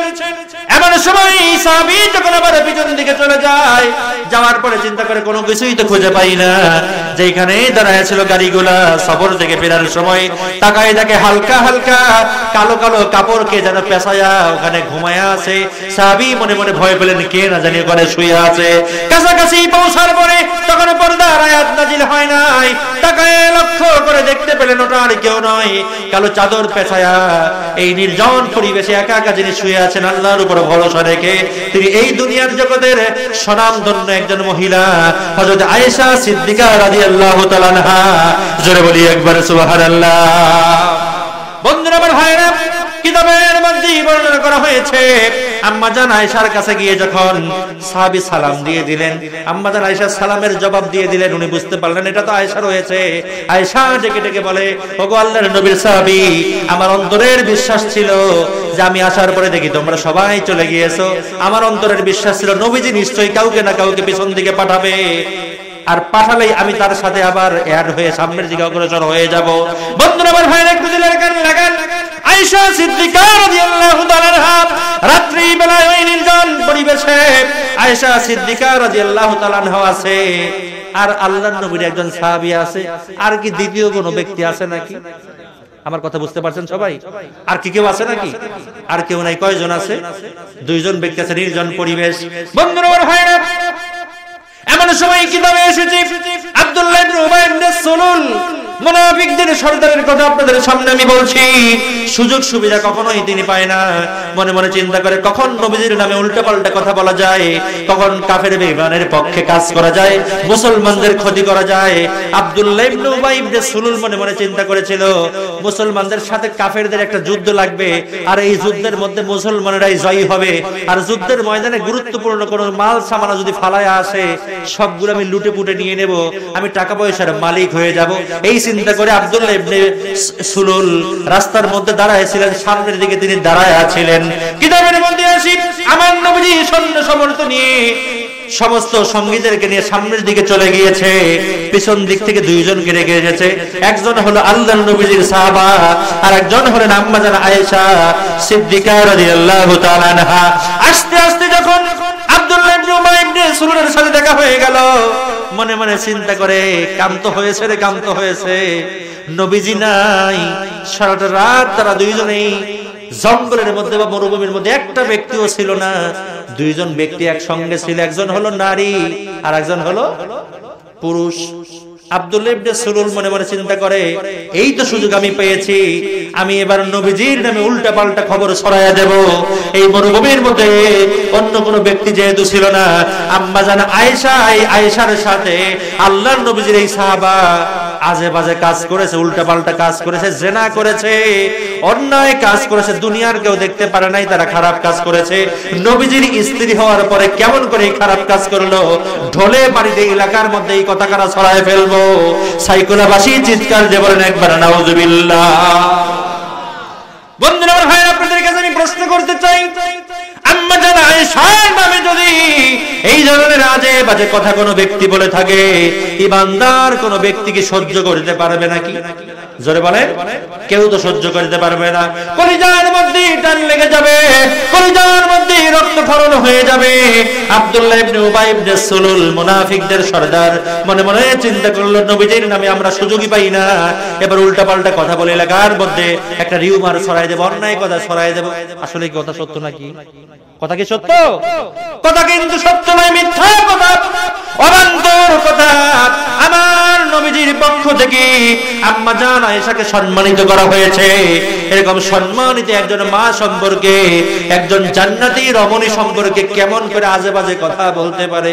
কিতাবের মধ্যে আসি, একজনের কান থেকে আরেকজনের কান, কাফের বেঈমান হাতে মাঠে বাজারে সব জায়গায় যখন আলোচনা সমালোচনা চারপাশেই যখন ছড়ায় দিল, বলল এই মুহাম্মদের স্ত্রী আয়েশাকে তোমরা চেনো নাকি? সে কিন্তু মুহাম্মদের একজন সাহাবীর সাথে রাত্রি বেলায় খারাপ কাজ করেছে, অন্যায় কাজ করেছে, তোমরা জানো নাকি? সবাই থুতু ফেলে আর চিন্তা করে না না না এই কাজ কি হতে পারে নাকি? বিভিন্ন জায়গায় ছড়ায় দিয়ে চারপাশে এই কথাগুলো ছড়ায় দিয়েছে। আরেকবার নাউজুবিল্লাহ বলেন। বর্তমান সময়ে বর্তমান সমাজে যদি কোনো ব্যক্তিকে দেখতে পারে না, তার উন্নতি মনে মনে সহ্য হয় না, মনে মনে চিন্তা করে তার চরিত্রের মধ্যে আঘাত করতে হবে। সত্য মিথ্যার যাচাই বাছাই না করে একজন ব্যক্তি পুরুষ হতে পারে, মহিলাও হতে পারে, তার ব্যাপারে যদি উল্টাপাল্টা কথা বলা হয়, চরিত্র নিয়ে যদি উল্টাপাল্টা মন্তব্য করা হয়, আর যদি ঘটনা সত্য হয়ে না থাকে, আল্লাহ কি এই কথা কি সহ্য করবে নাকি? এই সাইকোলাবাসী জবান খুলে বলেন, সহ্য করবে নাকি? উল্টাপাল্টা করার ব্যাপারে সত্যতা যাচাই বাছাই না করে, ভালো মন্দ সত্যটা না জেনে, কারণ আমি আন্দাজে কোনো কথা বলা যাবে না। আম্মা জান আয়েশা সম্পর্কে আন্দাজে কথা বলে পরিবেশ নষ্ট করে ফেললো। আম্মা জান আয়েশাও সেটা শোনে নাই। হঠাৎ করে আমার নবীজির কানে খবর আসলো, একজন সাহাবী গিয়ে বলে, ইয়া রাসূলুল্লাহ, ইয়া হাবিবাল্লাহ, হুজুর আপনি জানেন নাকি আপনার পুত পবিত্র স্ত্রী সম্পর্কে আজে বাজে কথা বলছে? কে বলছে? বলে আব্দুল্লাহ ইবনে উবাই ইবনে সুলুল, মুনাফিকদের সর্দারই উল্টা পাল্টা কথা কিন্তু সমাজের মধ্যে চালু করে দিয়েছে। আমার নবীজি বলেন, উল্টা পাল্টা কথা শুনে, আজে বাজে কথা শুনে খবরদার তোমরা মনটা খারাপ করবে না। আমার স্ত্রী আয়েশা কেমন তোমরা তো খুব ভালো করে জানো। আমার নবীজির মনটাও খারাপ। স্ত্রী সম্পর্কে আজে বাজে কথা বললে দুনিয়ার জগতের সাধারণ কোন মানুষ নয়, রহমাতুল লিল আলামিনের মতো মানুষ, তার অন্তরের মধ্যে টান লেগেছে। আরে আমার স্ত্রী পুত পবিত্র, তার নামে কেমন করে আজে বাজে কথা বলে, আজে বাজে মন্তব্য করে। বন্ধুরা আমার ভাইরা, কিতাবের মধ্যে আসি এক কান দুই কান করে হতে হতে সারা এলাকার মধ্যে খবর ছড়ায় পড়লো যে মুহাম্মদের স্ত্রী নাকি মুহাম্মদের একজন সাহাবীর সাথে, সঙ্গীর সাথে রাত্রিবেলা সারাটা রাত তারা জঙ্গলের মধ্যে কাটিয়েছে। আরেকবার নাউজুবিল্লাহ বলেন। কত বড় অন্যায় কথা, বাজে কথা কিতাবে এসেছে। কোরআনের মধ্যে এই ঘটনা এসেছে। সূরা নূর খুলে দেখবেন 11 নম্বর আয়াতের পরে এই ইফকের ঘটনাখানা সেখানে এসেছে। বন্ধুরা আমার ভাইরা, এমন সময় কিতাব প্রমাণ করে আম্মা জান আয়েশা যখন একদিন বাড়ির পাশের একজন মহিলার সঙ্গে কথা বলছেন, বেশ কয়েকদিন পর ওই মহিলার মাধ্যমে আম্মা জান আয়েশাও জানতে পারলো যে আমার চরিত্র নিয়ে নাকি এলাকার মধ্যে উল্টাপাল্টা কথা একজন সাহাবীকে নিয়ে বলেছে, আর এই কথা নাকি নবীজিও শুনেছে, আমাকে একটা দিনের জন্য তো বলে নাই। কিন্তু আম্মা জান আয়েশা মনে মনে চিন্তা করে, আমি নবীজিকে লক্ষ্য করে দেখেছি, চেহারা তাকায় তাকায় দেখেছি, মনে হয় আমার উপরে তার মনটা খারাপ। ঘরের মধ্যে যখন চলে আসে, আমার সাথে কোনো খারাপ ব্যবহার কোনোদিন করে নাই, কিন্তু ঘরের মধ্যে আসার পরে আমি সালাম দেই, আস্তে করে জবাব দেয় আর জিজ্ঞেস করে, বিবি আয়েশা তুমি কেমন আছো? আলহামদুলিল্লাহ ভালো আছি, এতটুকু কথা বলা হয়। আমার সঙ্গে তো আমার স্বামী ভালো করে কথাবার্তাও তেমনটা বলে না। মনে মনে চিন্তা করে এই কথাগুলো শুনে আমার নবীজির হয়তো মনটা খারাপ। আম্মা জান আয়েশা যেই দিন এই কথা শুনল একজন মহিলার মাধ্যমে যে আমার নামে নাকি উল্টা পাল্টা কথা, সুলুল এই কথাটাকে নাকি সমাজের মধ্যে ছড়ায় দিয়েছে, ওই মুহূর্তে আম্মা জান আয়েশা আসমানের দিকে তাকায়া, দুনিয়ার কোন আদালতে তিনি বিচার দেয় নাই, আল্লাহ রাব্বুল আলামিনকে বারবার ডেকে ডেকে বলেছে, আল্লাহ গো তুমি তো নিজেই জানো আমার চরিত্র কেমন, আমি কেমন মহিলা, কেমন মানুষ। ওগো আল্লাহ, দুনিয়ার জগতে মানুষগুলো আমার নামে আজে বাজে মন্তব্য করে, আল্লাহ আপনার পক্ষ থেকে ফয়সালা দিয়ে দেন, আপনি আমার এই ঘটনার সাক্ষী হয়ে যান, আপনি নিজেই আমার এইখান থেকে এই সমস্যা থেকে আমি আল্লাহ তাআলা আপনি আমাকে রক্ষা করেন, আমাকে পরিত্রাণ করে দেন। জোরে বলা যায় নাকি একবারে সুবহানাল্লাহ। কেমন ঘটনা ঘটে গেল, নবীজির মনটা খারাপ, হযরত আয়েশার মনটা খারাপ। কিতাবের মধ্যে আসি এমন সময় ওমর ফারুক রাদিয়াল্লাহু তাআলা আনহু নবীজিকে ডেকে ডেকে বলে, ওগো নবীজি এলাকার মধ্যে কয়জন মানুষের মুখ ঠেকাবো? একজন বলে বুঝায় বলি, আরেকজন বলে কয়জনকে বোঝাবো? যে কেউ বারবার আমাকে প্রশ্ন করে, আমার মনে হয় আপনিও যদি আম্মা জান আয়েশাকে দেখেন আপনারও মনটা খারাপ হয়ে যাবে। কয়েকদিনের জন্য আম্মা জান আয়েশাকে একটু বাবার বাড়িতে পাঠিয়ে দেন। মারহাবা বলেন। কত সুন্দর ফয়সালা দিয়েছে ওমর ফারুক। চিন্তা করছে দেখলেই যদি মনটা খারাপ হয় একটু বাবার বাড়ি থেকে আসো, নবীজির মনটাও শান্ত হয়ে যাবে। সুবহানাল্লাহ পড়েন। কিতাবে আসছে আমার নবীজির পরামর্শে সুন্দর পরিবেশে আয়েশা রাদিয়াল্লাহু তাআলা আনহাকে বাবার বাড়িতে পাঠিয়ে দেওয়া হলো। কিতাবের মধ্যে আসে বেশ কয়েকদিন উনি বাড়িতে ছিলেন, আর যে কয়েকটা দিন ওই বাড়ির মধ্যে ছিলেন, ওই কয়েকটা দিন আমার নবীজি কেন্দে কেন্দে প্রত্যেকদিন রাত্রে বালিশ ভিজিয়েছে। আম্মাজান আয়েশা বারবার কান্নাকাটি করেছে। বন্ধুরা আমার ভাইরা, কিতাবের মধ্যে আসি এলাকার মধ্যে উল্টা পাল্টা যত কথা ছড়ায় পড়েছে, আমার নবীজিও বারবার দোয়া করেছে, আল্লাহ আমার অন্তরের বিশ্বাস আমার আয়েশা পুত পবিত্র, কিন্তু যেহেতু এলাকার মধ্যে ছড়ায় পড়েছে, প্রমাণ ছাড়া ডকুমেন্ট ছাড়া আমার আয়েশাকে আমি কেমনে সেট করব, কেমনে সমাজের মানুষদেরকে আমি জরুরি ভাবে বোঝাবো। এমন সময় কিতাবের মধ্যে বর্ণনা করা হয় আমার নবীজির উপরে আল্লাহর পক্ষ থেকে আল্লাহ রাব্বুল আলামিন সূরা নূর নাজিল করে দিলেন। সূরা নূরের 11 নম্বর আয়াত থেকে প্রায় 20-22 নম্বর আয়াত কারিমা পর্যন্ত ঘটনাটা না হলো আমার আল্লাহ তাআলা জানায় দিলেন, ওগো নবীজি আপনি কোনো টেনশন করবেন না, আপনি হতাশ হবেন না, আপনি বিচলিত হবেন না। ওগো নবীজি আপনার স্ত্রী হলো পুত পবিত্র, আর দেরি করা লাগবে না, মনটা খারাপ করা লাগবে না। মক্কা মদিনার মানুষদেরকে জানায় দেন আপনার স্ত্রী পুত পবিত্র, কোনো প্রমাণ লাগবে না, ডকুমেন্ট লাগবে না। আমি আল্লাহ রাব্বুল আলামিন আপনার স্ত্রীর জন্য সাক্ষী হয়ে গেলাম। জোরে বলা যায় নাকি একবারে সুবহানাল্লাহ। সঙ্গে সঙ্গে আমার নবীজি আর একটা সেকেন্ড দেরি করলেন না, সঙ্গে সঙ্গে একজন সাহাবীকে পাঠিয়ে দিলেন, তাড়াতাড়ি আমার স্ত্রীকে আমার শ্বশুর বাড়ি থেকে নিয়ে আসা হোক। স্ত্রীকে যখন নিয়ে আসা হলো, আমার নবীজি আর আয়েশা সিদ্দিকা রাদিয়াল্লাহু তাআলা আনহা আলোচনা করলেন আমাদের মধ্যে যেই সমস্যা হয়েছিল, এই সমস্যার সমাধান কোনো মানুষের করা লাগলো না, আল্লাহর পক্ষ থেকে আল্লাহ সাক্ষী হয়ে সমাধান করে দিয়েছেন। আর একবার বলা যায় নাকি সুবহানাল্লাহ। ওই নবীজির মহব্বত অন্তরে রাখার দরকার আছে না নাই? অবশ্যই রাখতে হবে। উল্টা পাল্টা কথা আন্দাজে বলা যাবে না। নবীজির প্রতি বিশ্বাস, আল্লাহর প্রতি ভরসা রাখতে হবে। তাহলে দুনিয়ার জগতে আমাদের সম্মান যিনি বাড়িয়ে দিবেন তিনি কে? আল্লাহ তাআলা। বন্ধুরা আমার ভাইরা, কেমন নবীকে আমরা পেয়েছি? কিতাবের মধ্যে অসংখ্য জায়গায় আমার নবীজির কথা বলা হয়েছে। আমার নবীজি বারবার অসংখ্য জায়গায় উম্মতি উম্মতি বলেছেন। কিতাবের মধ্যে আসে আমার নবীজি কোনো একটা দিন হযরত তালহা রাদিয়াল্লাহু তাআলা আনহু, হযরত তালহা রাদিয়াল্লাহু তাআলা আনহু বাজার সদাই ঠিক মতো করে না, অর্ধ সম্পদ তেমন নাই। একদিন নয়, 2 দিন নয়, সাইগুলাবাসী 3 মাস বাজার সদাই করে না। কয় মাস? সবাই বলেন কয় মাস? 3 মাস বাজার সদাই করে না। আমরা যদি 1 মাস বাজার সদাই না করি, সংসার কি ঠিকঠাক থাকবে? 1 মাস বাজার সদাই ঠিকঠাক ভাবে না করলে পারে স্ত্রীর হাসে 1 মাস পার হওয়ার পরে কি উঠবে? হ্যাঁ, বিপদ হয়ে যাবে না? 1 মাস বাজার সদাই না করলে ঝামেলা।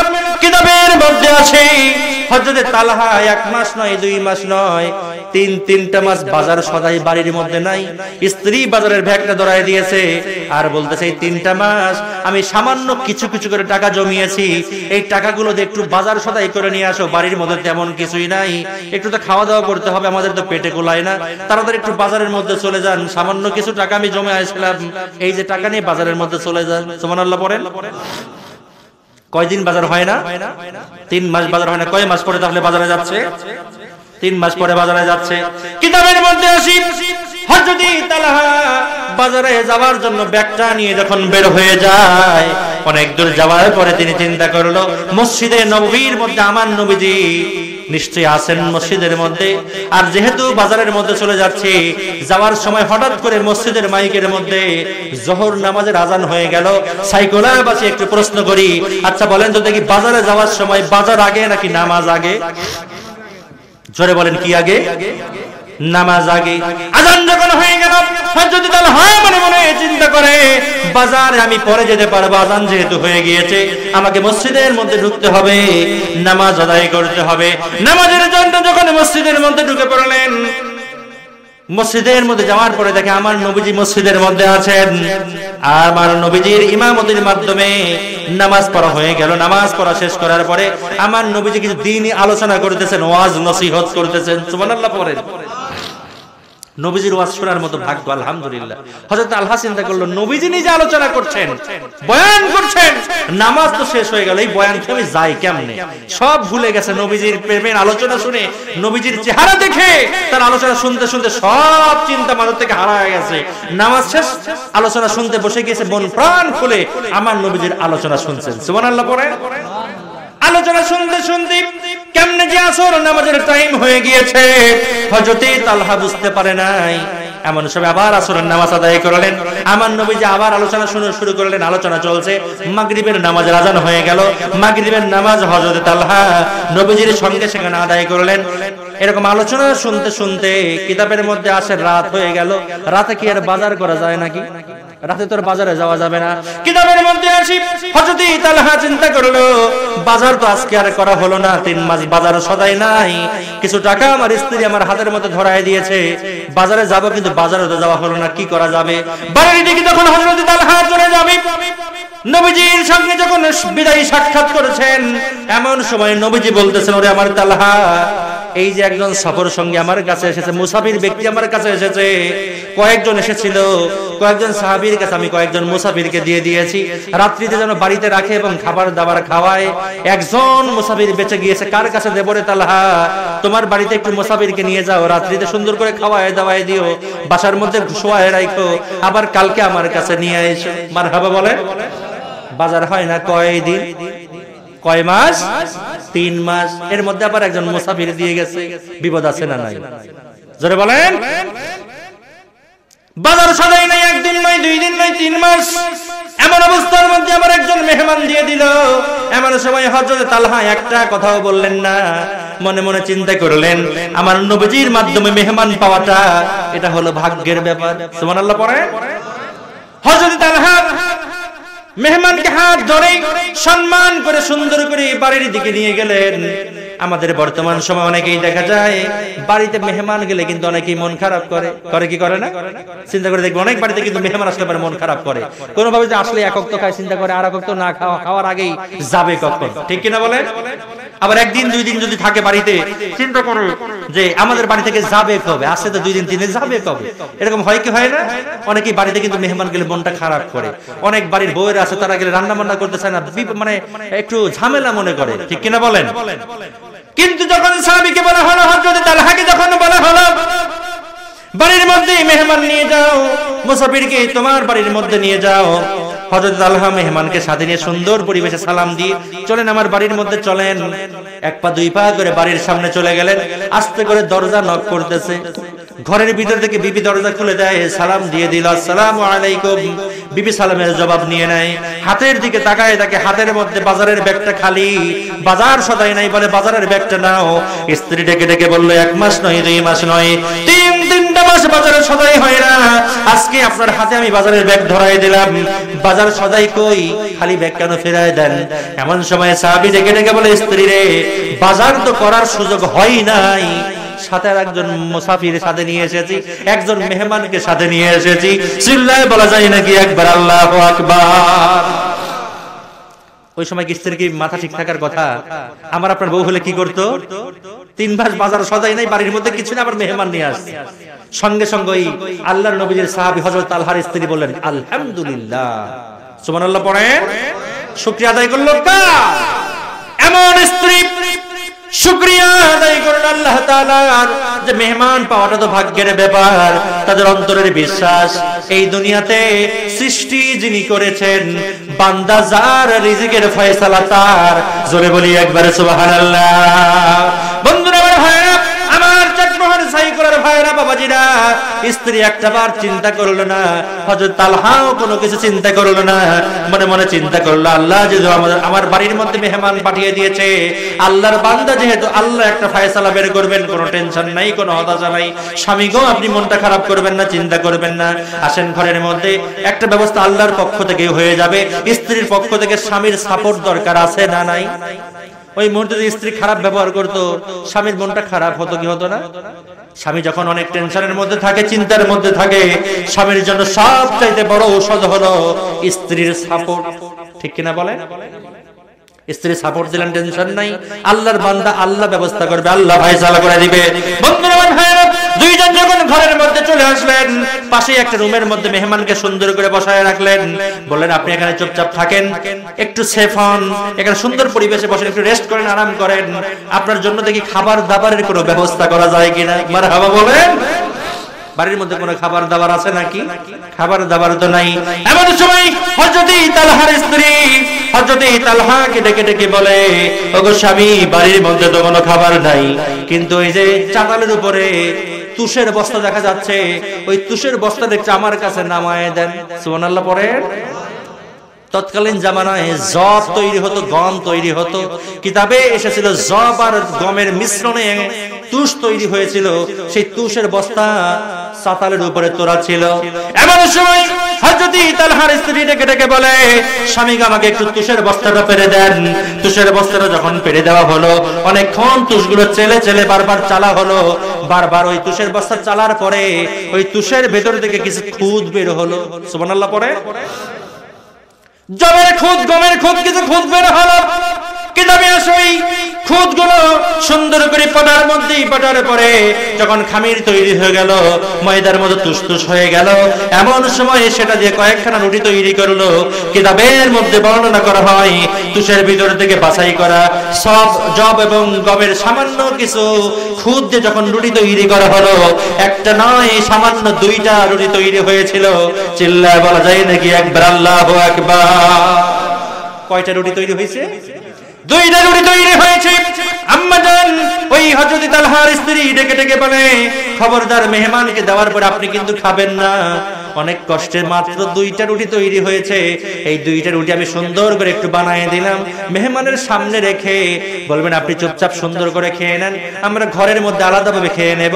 এইটা বলে তার কাছে দুইটা রুটি রেখে ঘরের মধ্যে এসে আমরা লাইটটা বন্ধ করে দিয়ে রাখবো।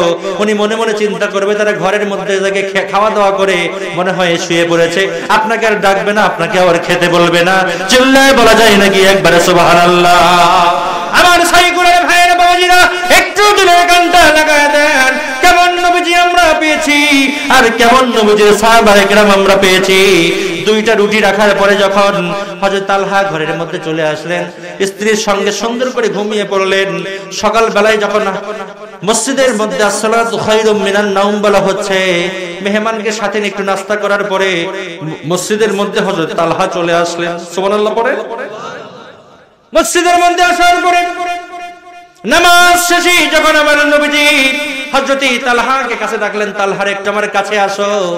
তালহা বিনয়ের সাথে দুইটা হাত সামনের দিকে নিয়ে ভদ্রতার সাথে নম্রতার সাথে আমার নবীজির সামনে এসে যখন সালাম দিয়ে দিলেন, নবীজিকে হযরত তালহা বলো, গো নবীজি, আমি জানি কালকে মনে হয় মেহমানের সুন্দর মেহমানদারি মনে হয় আমি করতে পারি নাই।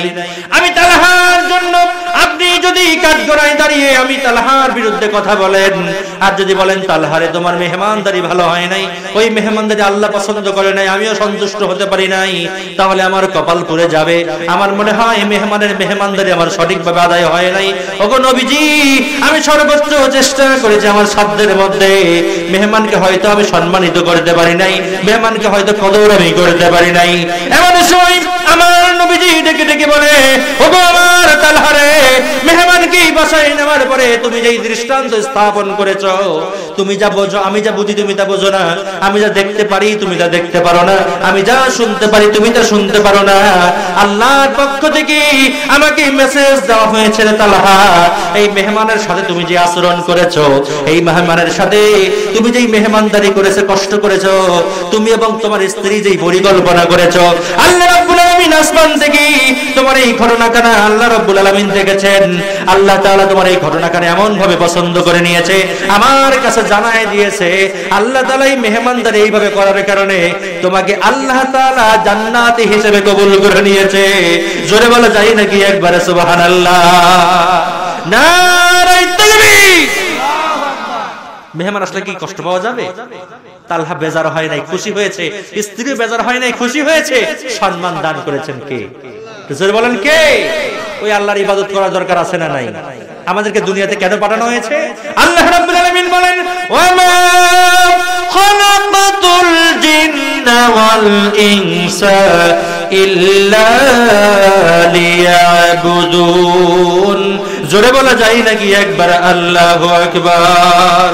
আল্লাহ রাব্বুল আলামিন বলেন, এই দুনিয়ার জগতে আমি মানুষ জাতি এবং জিন জাতিকে পাঠিয়েছি শুধুমাত্র কেবলমাত্র একমাত্র আমার গোলামের জন্য, আমার দাসত্বের জন্য, আমার ইবাদত এবং বন্দেগী করার জন্য। জোরে বলি একবার সুবহানাল্লাহ। এসো না আল্লাহর নামে গান গাই, এসো না মন প্রাণ জোড়াই। আল্লাহু আকবার বলো, আল্লাহু আকবার, আল্লাহু আকবার বলো, আল্লাহু আকবার।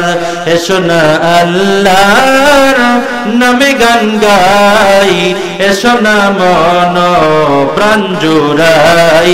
আল্লাহু আকবার বলো, আল্লাহু আকবার, আল্লাহু আকবার বলো। ও মধুর নামটি নিলে হৃদয় হাসে, ও মধুর নামে সুখ নেমে আসে। মারহাবা বলেন। ও মধুর নামটি নিলে হৃদয় হাসে, ও মধুর নামে সুখ নেমে আসে। ও নামের তুলনা হবে না, হবে না, ও নামের তুলনা হবে না, হবে না, তুলনা নাই নাই নাই। এসো না আল্লাহর নামে গান গাই, এসো না মন প্রাণ জোড়াই। আল্লাহু আকবার বলো, আল্লাহু আকবার, আল্লাহু আকবার বলো। যে নামের ইব্রাহিমের আগুন হলো পানি, ডাকার মতো ডাকলে আজ সারা দিবেন তিনি রে মন, সারা দিবেন তিনি।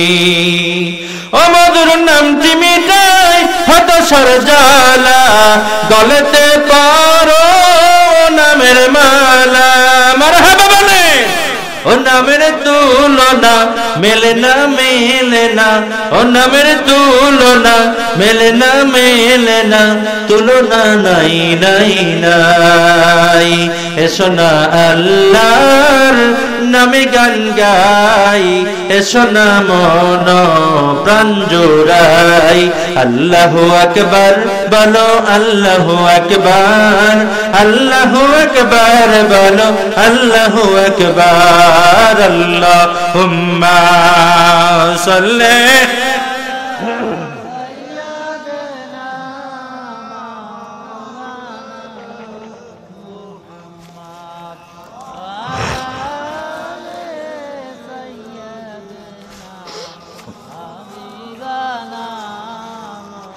একটু মহব্বতে পড়ি। আল্লাহুম্মা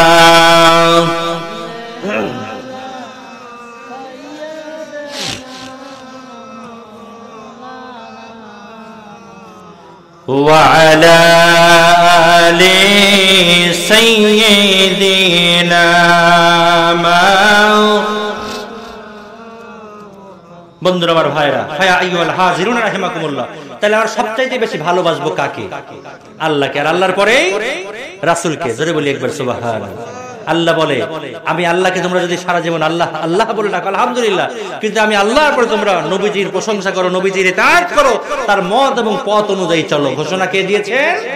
আল্লাহ তাআলা। বন্ধুরা আমার ভাইরা, দুইটা ঘটনা আপনাদের সামনে আমি বলেছি। একটা হলো ইফকের ঘটনা, যে ঘটনার মধ্যে বলা হয়েছে যে আম্মাজান আয়েশা সম্পর্কে যে অপবাদ দেওয়া হয়েছে, এই অপবাদ আর এই মানে উল্টাপাল্টা বলা, একজনের নামে জেনে না বুঝে উল্টাপাল্টা কথা বলা, যেই কথাটা আমার নবীজির সময় তার স্ত্রীর নামে বলা হয়েছিল, এই ঘটনা থেকে আমাদেরকে ফিরে আসতে হবে। আন্দাজে কোনো কথা বলা যাবে? আলহামদুলিল্লাহ, বুঝতে পেরেছেন। আর দুই নম্বরে আপনাদের সামনে বলেছি যে মেহমান পেলে অখুশি হওয়া যাবে না। আপনাদের এলাকাতে যদি বাহিরের কোনো মানুষ আসে, বহিরাগত কোনো ব্যক্তি আসে, ওই ব্যক্তিটার সম্মান, শ্রদ্ধা, ভালোবাসা, ইজ্জত দেওয়ার সর্বোচ্চ চেষ্টা আমাদের সকলকে করতে হবে। খুশি হবেন কে? জোরে বলেন কে? বন্ধুরা আমার ভাইরা, ওই আল্লাহর ইবাদত আমাদেরকে করতে হবে। দুনিয়ার কোন শক্তিকে আমরা ভয় পাবো না। আমরা সবাই জানি একটা সময় একটা দল ছিল এই বাংলাদেশের মধ্যে, 5ই আগস্টের আগেই তারা দুনিয়া থেকে মানে বাংলাদেশ থেকে বিদায় নিয়েছে, দিল্লির মধ্যে ভারতের মধ্যে চলে গেছে। ঠিক কিনা বলেন? এই যে বিপদ আমাদের মাঝখান থেকে চলে গেল, নতুন কোন বিপদ আমরা সামনে সহ্য করতে পারবো না। এত বড় বিপদ 16টা বছর আমরা মাথা পেতে নিয়েছি, আবার নতুন করে নব্য কোন বিপদকে আমরা মাথায় পেতে নেব?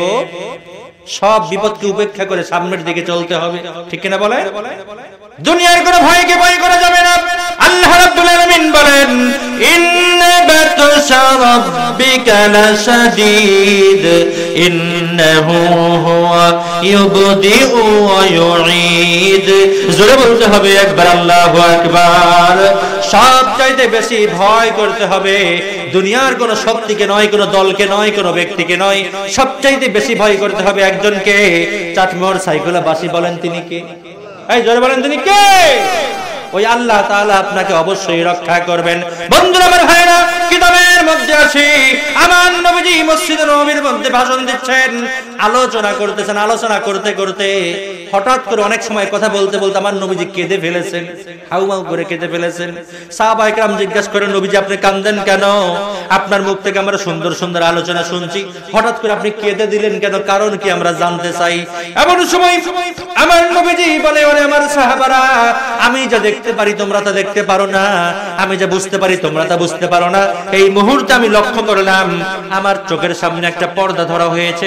আমাকে দেখানো হয়েছে যে মক্কা শরীফের, কাবা শরীফের গেলাপ ধরে আমর নামের একজন সন্ত্রাসী কুখ্যাত ব্যক্তি, যিনি পরবর্তীতে কিতাবে ঘাটলে পাওয়া যায় ভালো হয়েছিলেন, কিন্তু আমর নামের একজন ব্যক্তি, এই ব্যক্তিটা আমাকে মারার জন্য, আমাকে হত্যা করার জন্য কাবা শরীফের গিলাফ ধরে শপথ করতেছে যে আমি আব্দুল্লাহর ছেলে মুহাম্মদকে না মারা পর্যন্ত, দুনিয়া থেকে বিদায় না করা পর্যন্ত খাবার দাবার কিছুই খাবো না। নাউজুবিল্লাহ বলেন। এখানে হজ করে এসেছেন কে কে? এখানে হাজী সাহেব কেউ আছেন? হাত তোলেন তো দেখি। হাজী সাহেব কেউ আছেন? আলহামদুলিল্লাহ। হ্যাঁ, হাজী সাহেবের যারা আছেন তারা জানেন যে কাবা শরীফের বরকত আর রহমত কত বেশি, ঠিক কিনা বলেন? আমরা এই চোখ দিয়ে সচক্ষে সরাসরি কাবা শরীফ একবার দেখতে চাই। আল্লাহ তৌফিক দিক করি, আমিন। আমার নবীজি কান্দেন। সাহাবায়ে কেরাম জিজ্ঞেস করে, কান্দেন কেন? তিনি বললেন, কাবা শরীফের গিলাফ ধরে আমর নামের ব্যক্তি আল্লাহর কাছে বলতেছে, ও আল্লাহ, এই যে কাবা শরীফের গিলাফ ধরে বললাম নবীজিকে, ওই আব্দুল্লাহর ছেলে মুহাম্মদকে একেবারে না মেরে ফেলা পর্যন্ত আমি কিছুই খাবো না। আরেকবার নাউজুবিল্লাহ বলেন। নবীজি বলেন, ওগো আমার প্রাণের সাহাবারা, আমি এত কষ্ট করলাম, দন্দন মোবারক শহীদ করলাম, তোমাদেরকে মন প্রাণ উজাড় করে ভালোবাসলাম, দ্বীনের খেদমত করে যাচ্ছি, কিন্তু আমার জন্য আমর খানায় কাবার গিলাফ ধরে বলে আমাকে না মারা পর্যন্ত নাকি খাবার দাবার খাবে না। এটা জেনে, এটা দেখে, এটা বুঝে আমি নবীজির মনে কষ্ট লেগে গেল। বন্ধুরা আমার ভাইরা, এমন সময় সাহাবায়ে কেরাম ডেকে ডেকে বলে, ওগো নবীজি, আমরা থাকতে আপনার গায়ে আঘাত করবে, আপনাকে মারবে, এটা কেমনে সম্ভব? আমাদের জীবন চলে যাবে, আমাদের জীবন থাকতে আপনার গায়ে একটা ফুলের আসর লাগতে দিব না, আমাদেরকে মেরে ফেলার পরে আপনার চিন্তা, আমরা বেঁচে থাকতে আপনি কোনো টেনশন করবেন না। একবার বলেন সুবহানাল্লাহ। নবীজি সঙ্গে সঙ্গে বলেন, সাহাবারা রে, আমি জানি তোমরা আমাকে খুব মহব্বত করো, ভালোবাসো, জীবনের চাইতে বেশি ভালোবাসো, কিন্তু একটা খবর শুনে তোমরা অবাক হবে, এই আমর যেন তেন কোনো আমর নয়। সাইকুলাবাসী খুব ভালো করে শুনবেন, কিতাবের আলোচনা। রাসূল বলছেন যে এই আমর এমনই ব্যক্তি, এমনই তার দেহ, সুঠাম দেহের অধিকারী, এই আমরটা সকাল বেলায় নাস্তা করে 21 কেজি গোশত। কত কেজি? হ্যাঁ, খুব ভালো করে বুঝবেন, 21 কেজি খাবার খায় সকাল বেলায়, সে হোক গোশত বা অন্য কোনো খাবার। আর সন্ধ্যা বেলায় রাসূল বলছেন 21 কেজি খায় সকাল বেলায়, আর সন্ধ্যা বেলায় খায় হলো 24 কেজি। কত কেজি? তাহলে কত কেজি হলো? হিসাবে ভুল করতেছেন নাকি? কয় কেজি হলো মোট? আরে সকাল বেলায় খায় হলো 21 আর সন্ধ্যা বেলায় খায় 24, কত হলো? 45। আপনি হিসাবে ভুল করেন না, সাইকুলার মানুষ তো হিসাবে পাকা থাকার কথা, নাকি বলেন? আমি বানোয়াট কোনো কথা বলছি না, কিতাব থেকে আপনাদেরকে আলোচনা শোনাচ্ছি। রাসূল বলেন যে সকাল বেলায় খাবার খায় 24 কেজি, সরি মানে 21 কেজি, আর সন্ধ্যা বেলায় খাবার খায় সন্ধ্যা বেলায় 24 কেজি। সব হিসাবে আলোচনা ভালো করে বুঝবেন। তো সকাল বেলায় 21, সন্ধ্যা বেলায় 24, মোট কত হয়? 45 কেজি। সুন্দর হিসাব, আলহামদুলিল্লাহ। তাহলে 45 কেজি খাবার খাওয়ার মানুষ মনে হয় আমার আপনার মতো ছোট মানুষ? চিন্তা করেন, যে ব্যক্তিরা সকাল বেলায় খায় 21 কেজি, সন্ধ্যা বেলায় খায় 24 কেজি, এই ব্যক্তির দেহ অবশ্যই সাধারণ করে দেহ হবে না, একেবারে সুঠাম দেহের, হাতির মতো, পাহাড়ের মতো মানুষ হবে, ঠিক কিনা বলেন? রাসূল বলতেছে সকালবেলায় খাই 21 আর সন্ধ্যাবেলা খাই 24 কেজি খাবার, যার প্রত্যেকদিন 45 থেকে 46 কেজি এত পরিমাণ খাবার লাগে। এই ব্যক্তি ছেড়ে যুদ্ধ করতে তোমরা কে যাবে? তোমরা তো সব ছোট ছোট মানুষ, স্বাভাবিক মানুষ, কিন্তু আমার তো স্বাভাবিক কোনো মানুষ নয়। এই পরিমাণ খাবার যেই ব্যক্তি খায় ওই ব্যক্তি আমাকে মারার জন্য আসতেছে। আমার কষ্ট লাগছে এজন্য যে আমি দিনের জন্য অক্লান্ত পরিশ্রম করে যাচ্ছি, এই ব্যক্তিগুলো আমাকে আজকে চিনলো না, আমাকে এত কষ্ট দিল, আমাকে মারার জন্য নাকি আসতেছে। এরপরে নবীজি বলতেছেন যে তোমরা বিচলিত হয়ে না, শুধু এই পরিমাণ খাবারই খায় না, তার হাতের মধ্যে যেই অস্ত্র আছে, তার যেই তরবারি, এই তরবারির ওজনটা কিতাবে এসেছে যে এই তরবারির ওজন হলো 4 থেকে 5 মণ। তরবারির ওজন কত? 4 থেকে 5 মণ। আমরা গরু বা মহিষ যখন জবাই করি, ওই ছুরিটা যতই বড় হোক সর্বোচ্চ কয় কেজি হতে পারে? আর সর্বোচ্চ কত কেজি? আপনি 5 কেজি ধরলাম, যদি 1 কেজি 2 কেজি বলছেন এর বেশি হয় না, ধরলাম 5 কেজি। কিন্তু আমরের হাতে যেই তরবারি, যেটা রাসূলকে আল্লাহর নবীকে মারার জন্য আসতেছে, নাউজুবিল্লাহ, ওটার ওজন কত কেজি? কেজি না মণ। তাও কয় মণ? 4 থেকে 5 মণ। কিতাবের মধ্যে আছে আমার নবীজি বলে, আমার প্রাণের সাহাবারা 1 মণ নয়, 2 মণ নয়, প্রায় 5 মণ ওজনের তরবারি দিয়ে আমাকে মারার জন্য সামনের দিকে চলে আসছে। এমন সময় সাহাবায়ে কেরাম বলে, ওগো নবীজি, এত শক্তি নিয়ে আপনাকে মারার জন্য আসছে। পাশ থেকে হযরত ওসমান রাদিয়াল্লাহু তাআলা আনহু পরামর্শ দেয়, ওগো নবীজি, আমি আপনাকে বলছি, আমরা সবাই মিলে চিন্তা করলাম, যদি এত বড় শক্তি নিয়ে আপনার কাছে আসি, আমাদের হাতে কোনো অস্ত্র নাই, আমাদের হাতে কোনো শক্তি নাই, কিন্তু একটা অস্ত্র আমাদের কাছে আছে। আমরা দোয়া করলে, আপনি দোয়া করলে, দোয়ার মাধ্যমে আমর চিরতরে নিঃশেষ হয়ে যাবে। জোরে বলা যায় নাকি একবার আল্লাহু আকবার? নবীজি দোয়া করলে আমরের কি আর কোনো খবর আছে? আর কোনো খবর থাকবে? থাকবে না, ঠিক কিনা বলেন? বন্ধুরা আমার ভাইরা, কিতাবের মধ্যে এসেছে, আমার নবীজি, খুব ভালো করবেন, বুঝবেন, একটু দিলের কানটা লাগান, কত গভীর ঘটনা। কিতাবে এসেছে আমার নবীজি 2টা হাত এতটুকু তুলেছে, তার বগল মোবারক দেখা যাচ্ছে, মানে আসমানের দিকে হাতটা উঠায় তুলেছে। সাহাবায়ে কেরাম সবাই হাত তুলেছে। আমার নবীজি দোয়া করার পূর্ব মুহূর্তে সাহাবায়ে কেরাম পরামর্শ দিচ্ছেন যে, ওগো নবীজি, তার যার এত বড় শক্তি, সকালবেলায় খায় 21 কেজি, সন্ধ্যাবেলায় খায় 24-25 কেজি, যার প্রত্যেকদিন 46-45-46 কেজি খাবার লাগে, 4 থেকে 5 মণ ওজনের তরবারি নিয়ে মারার জন্য আসতেছে। এই শক্তি তো আমাদের কাছে নাই, ভালো কথা, কিন্তু আমাদের কাছে আছে দোয়া। আপনি কি দোয়া করেন তার হাতের মধ্যে, পায়ের মধ্যে যেন প্যারালাইসিস হয়ে যায়। প্যারালাইসিস হলে পরে কার হাত পা ঠিকঠাক থাকবে? সাহাবায়ে কেরাম রাসূলকে পরামর্শ দিচ্ছেন। কিতাবে এসেছে আমার নবীজি 2টা হাত উঠায় তুলে ধরেছেন। 2টা হাত উঠায় তোলা ধরার পরে কেবল এতটুকু মাত্র বলেছেন যে, আল্লাহ তাআলা, আপনি আমরকে কি করবে এত দূর আর যায় নাই। আমরকে এতটুকু এসেছে, সঙ্গে সঙ্গে আল্লাহ তাআলা জিবরাইল আমিন ফেরেশতার মাধ্যমে খবর পাঠিয়ে দিলেন, ওগো জিবরাইল, তাড়াতাড়ি আমার নবীজির কাছে চলে যাও, আমরের নাম নিয়েছে, আমার কাছেও দোয়া চেয়েছে, কিন্তু কি করা হবে, প্যারালাইসিস পর্যন্ত যেন আমার নবীজি আসতে না পারে। সুবহানাল্লাহ পড়েন। বন্ধুরা আমার ভাইরা, আমার নবীজির কাছে ফেরেশতা এসে ডেকে ডেকে বলে, ওগো নবীজি, যত দূর পর্যন্ত আপনি বলেছেন আর সামনে আগাবেন না, আপনি যদি দোয়া করে ফেলেন 1 সেকেন্ড দেরি হবে না, প্যারালাইসিস হোক, অবশ হয়ে যাক, মুহূর্তের মধ্যে ঘটনা ঘটে যাবে। কিন্তু আল্লাহ তাআলা এই দুনিয়ার জগতে আপনাকে শুধু দোয়া করার জন্য পাঠায় নাই, বিপদ যখন সামনে চলে আসবে, ওই বিপদ প্রতিহত করার জন্য শক্ত হাতে ময়দানের সামনের দিকে অগ্রসর হওয়ার দরকার আছে না নাই? একটু জোরে বলা লাগবে, আছে না নাই? এমন সময় ফেরেশতা এসে ডেকে ডেকে বলে, ওগো নবীজি, আপনি হাতটা নামায়ে ফেলেন, আর দোয়া সামনের দিকে নেবেন না। আপনি কোন শক্তির মাধ্যমে তাকে প্রতিহত করবেন সেই চেষ্টা এবার করেন। মারহাবা বলেন না?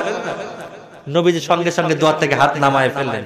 আচ্ছা, আপনারাই বলেন, ধরেন দোয়া করতে করতে দোয়া শেষ করলে আমরা মুখের মধ্যে হাতটা মোলায়েম করে মিশায়ে ফেলি, কিন্তু হাত মুখের মধ্যে মোলায়েম না করে হাত ছেড়ে দিলে পারে টেনশন হবে না? ঘটনা কি? সাহাবায়ে কেরাম চিন্তা করতেছে, নবীজি প্রত্যেকদিন দোয়া করে, কিন্তু আজকের দোয়াটা এত ব্যতিক্রম কেন? আজকের দোয়ার শেষে মুখের মধ্যে হাত না বোলায়া হাত আস্তে করে নামায়ে ফেলেন, ঘটনা কি? জিজ্ঞেস করলো, হলো নবীজি, আমরা পরামর্শ করলাম দোয়ার জন্য, আপনি দোয়া শুরুও করলেন, কিন্তু দোয়া শেষ না করে আপনি হাত নামায় ফেলেন, ঘটনা কি? রাসূল বলছেন, ও আমার প্রাণের সাহাবারা, আমার কাছে আল্লাহ তথ্য জানিয়ে দিয়েছে, মেসেজ দিয়েছে যে আমি যেন তার নামে আর এই দোয়া বরদোয়া না করি, উল্টাপাল্টা কথাই পাবে, যেটাই হোক আমি আর না বলি। আল্লাহ আমাকে জানিয়ে দিয়েছে তার সাথে শক্তিতে প্রতিবাদ করতে হবে। মারহাবা বলেন। তার সাথে প্রতিবাদ করবে এমন শক্তি সামর্থ্যবান ব্যক্তি কিন্তু এখানে কেউ নাই, কিন্তু অন্তরের মধ্যে ঈমান আছে না নাই? জোরে বলেন, আছে না নাই? ইমানের পথে অবিচল থেকে আমার মরণ যেন হয়। ইমানের পথে অবিচল থেকে আমার মরণ যেন হয়। তোমারই কাছে মিনতি আমার মহামহিম দয়াময়।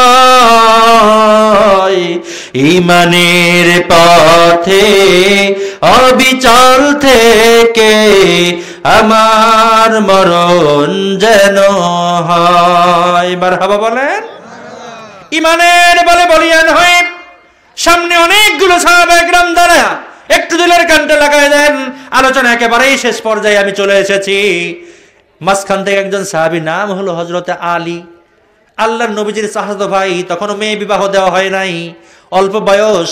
কিতাবের মধ্যে এসেছে 11 থেকে 13 বছর বয়স। ওই মুহূর্তে হযরতে আলীর ইয়াং তাগড়া যুবক মাঝখান থেকে লাফ দিয়ে দাঁড়ায় গিয়েছে, বলে নবী গো, আমাকে একটু যুদ্ধের ময়দানে পাঠান, ওই আমরের সঙ্গে আমি যুদ্ধ করব। মারহাবা বলেন না। আচ্ছা, আমরের যে শক্তি, হযরত আলী তখন খুব ছোট, যুদ্ধে গেলে কি পারার কোনো সম্ভাবনা আছে? জোরে বলেন। পারার কোনো সম্ভাবনা নাই, কিন্তু অন্তরের মধ্যে আছে কি? অন্তরের মধ্যে আছে বিশ্বাস, ইমান। ইমানের বলে বলিয়ান হয়ে আলী লাফ দিয়ে দাঁড়ায় গেছে। সুবহানাল্লাহ বলেন। নবীজি ধমক দিয়ে বসায় দিলেন, বসো আলী। এত বড় সাহস তোমার, এত বড় বড় সাহাবায়ে কেরাম আমার সামনে আছে, একজনও দাঁড়ায় না। ছোট মানুষ, তুমি লাফ দিয়ে দাঁড়ায় যাচ্ছ, তুমি কি যুদ্ধে গেলে পারবে নাকি? বসো বসো বসো, সামনের দিকে যাওয়া যাবে না, ওখানে তোমাকে পাঠানো যাবে না। এরপরে আমার নবীজি বলেন, কে যাবে আমাদের সাথে যুদ্ধ করার জন্য? একজন ব্যক্তিও সাহস করে বলতে পারে না, সবার অন্তরে ভয় হারে। যুদ্ধে গেলে খবর হয়ে যাবে। সকালবেলা খায় কয় কেজি, আবার সন্ধ্যাবেলায় খায় কয় কেজি? 24 কেজি। 45 থেকে 46 কেজি খাবার খায়। আর কত মন তরবারির ওজন? 5 মন তরবারির ওজন। তার সামনে কে দাঁড়াবে? চিন্তার বিষয়। আবার নবীজি বলেন, কে যাবে? শক্তি দিয়েই প্রতিবাদ করতে হবে, কে দাঁড়াবে? দ্বিতীয়বার আবার মাঝখান থেকে হযরত আলী আবার লাফ দিয়ে দাঁড়ায় গেছে। মারহাবা বলেন না। আবার আলী দাঁড়ায় গেল। আলী তো দাঁড়ায় না। আলী বারবার যেহেতু দাঁড়ায়, আলীর ভিতর থেকে ইমানি জজবা তৈরি হয়, আর আলী লাফ দিয়ে দাঁড়ায় যায়, বলে সুবহানাল্লাহ।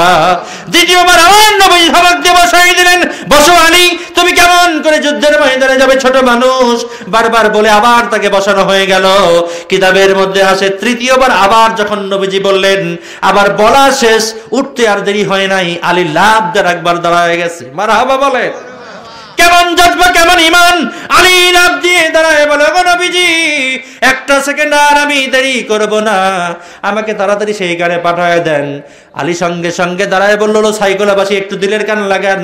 আলী দাঁড়ায় বলতেছে, গো নবীজি, আমাকে যখন আপনি ঘরের মধ্যে রেখে মক্কা থেকে মদিনায় আপনি হিজরত করেছিলেন, আমাকে বলেছিলেন কোনো টেনশন নাই, তুমি একটু বিছানায় শুয়ে থাকো, আমি ঘর থেকে বের হয়ে যাব। ওই সময় আমি 2টা ঘটনা স্বচক্ষে দেখেছিলাম। সুবহানাল্লাহ পড়ে। আলী বলে, কি নবী বলে, কি ঘটনা? আলী ডেকে ডেকে বলে, আমাকে যখন আপনি ঘরের মধ্যে রেখেছিলেন, আপনি আমাকে বলেছেন, আলী রে, তুমি টেনশন করো না, তোমার সঙ্গে আমার আবার দেখা হবে। আমার অন্তরের বিশ্বাস তৈরি হয়েছিল, নবীজি যখন এই কথা বলেছে, আমাকে কেউ মারতে পারবে না, আবার নবীজির সঙ্গে আমার দেখা হয়ে যাবে। জোরে বলি সুবহানাল্লাহ। এক নম্বর ঘটনা এটা।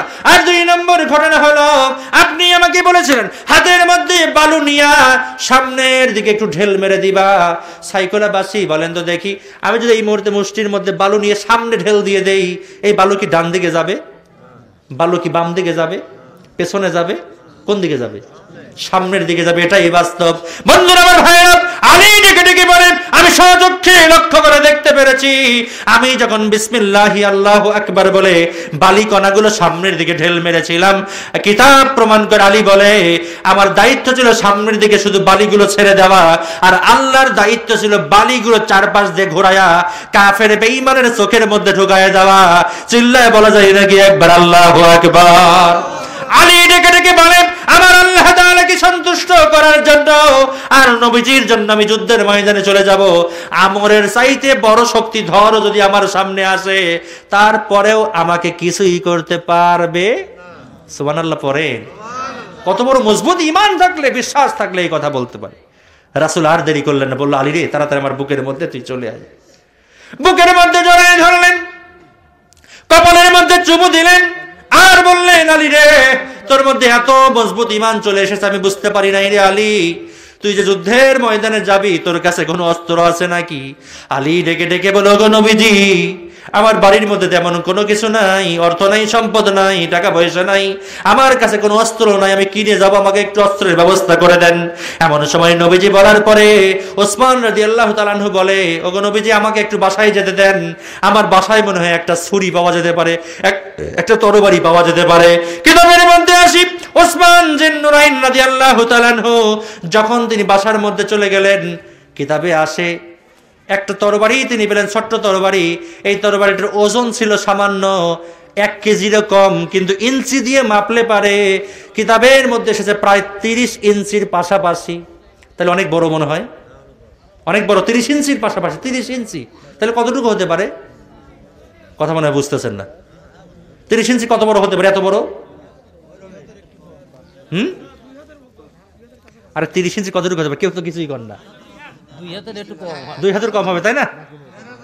1 হাতের একটু বেশি, 1.5 হাতের কাছাকাছি তাই না? মাশাআল্লাহ সুন্দর বুঝতে পেরেছেন, মানে 1 হাতের বেশি পৌনে 2 হাত, সুন্দর বলেছেন।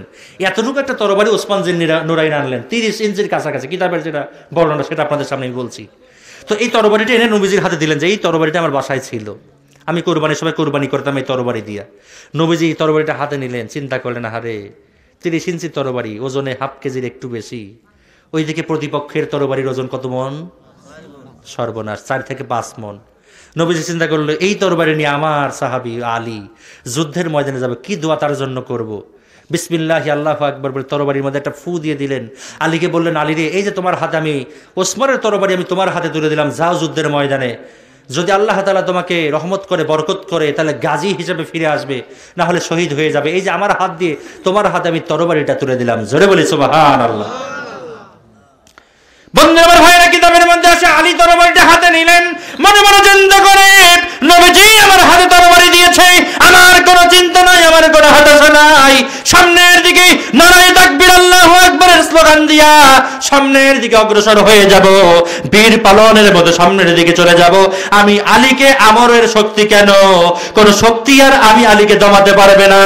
চিল্লায় বলা যায় নাকি একবার আল্লাহু আকবার। নাস্তিকতা নিপাত যাক, দিন ইসলাম জিন্দাবাদ, নাস্তিকতা নিপাত যাক, দিন ইসলাম জিন্দাবাদ, প্রতিপানে একই আওয়াজ।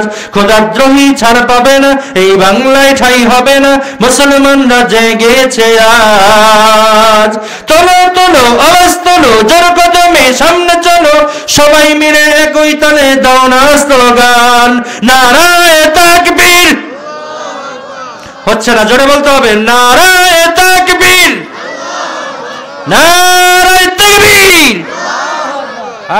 যুদ্ধের ময়দানে যুদ্ধ শুরু হয়ে গেছে। দেখেন প্রতিপক্ষ কেমন, একদিকে হলো 5 মণ আর একদিকে প্রায় 30 ইঞ্চি। যুদ্ধে কি পারার কোনো সম্ভাবনা আছে? বাস্তব ভিত্তিতে বলেন কোনো সম্ভাবনা আছে?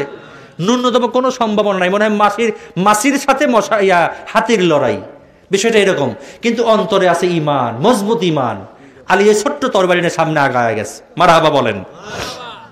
আমর আসতেছে সামনের দিকে, তার সাথে কিছু সৈন্য আছে, এমনি আমরের অনেক শক্তি, তারপরে আবার সৈন্য সামর্থ্য নিয়ে সব নিয়ে আসতেছে। সামনে আসার পরে দেখে আর একটা ছোট্ট যুবক সামনের দিকে আসে, 1 পা 2 পা করে সামনে এসে আলী ডেকে ডেকে বলছে এই আমর, মারহাবা বলেন।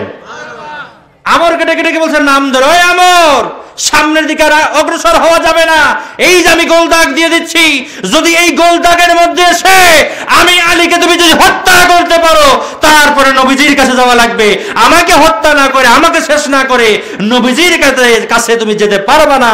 জোরে বলি একবার আল্লাহু আকবার। দাও খোদা দাও আবার আমায় ওমার দারাজ দিল, দাও খোদা দাও আমায় আবার ওমার দারাজ দিল, দাও আলীর মতো বীর সেনানি, আলীর মতো বীর সেনানি, জাগাতে নিখিল দাও খোদা দাও আমায় আবার ওমার দারাজ দিল। হামদাকে দাও ঘরে ঘরে জীবন দিতে ওয়াকাতরে, আবার কাবা ভাঙতে এলে পাঠাও আবাবিল।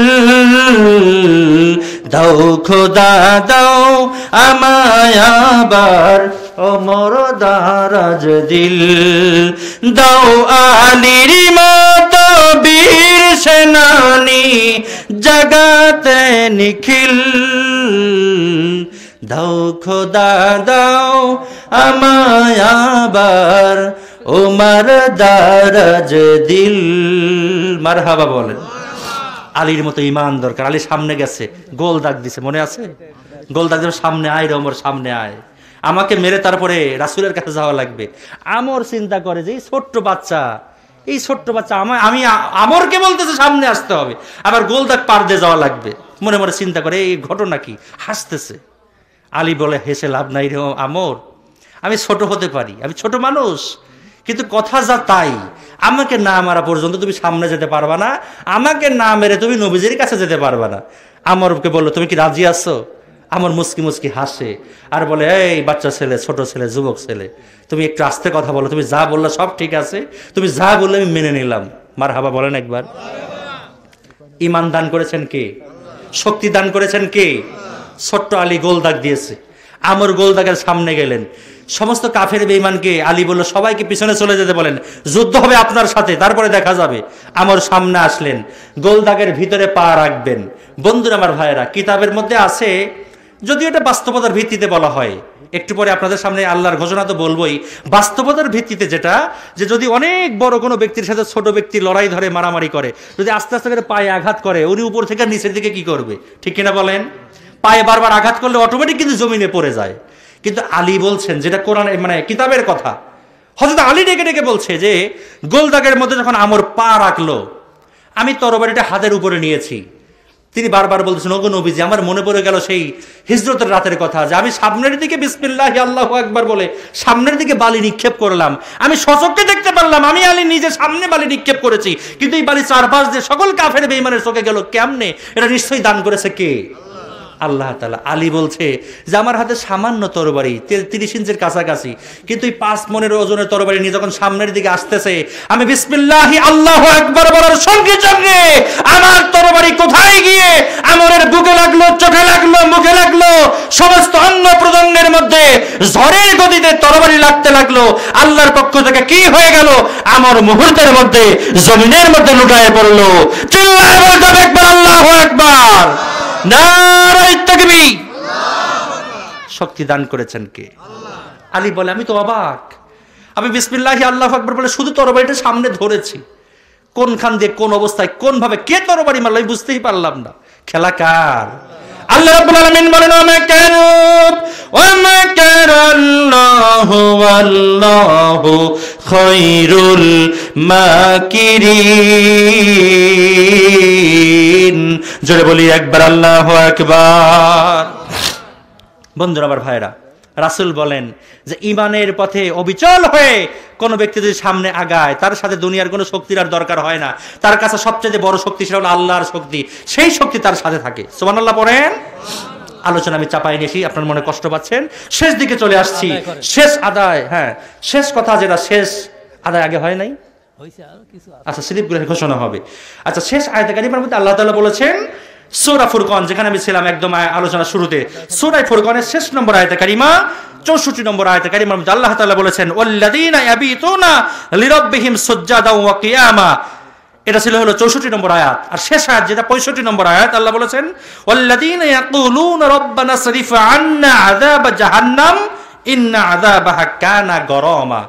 আপনাদের সামনে আমি আলোচনা শুরুতে বলেছিলাম যে আজকের আলোচনার কেন্দ্রবিন্দু হলো আসল বান্দা কারা। গুণাবলী অর্জন করতে হবে 4টা। কয়টা যেন বলেছিলাম?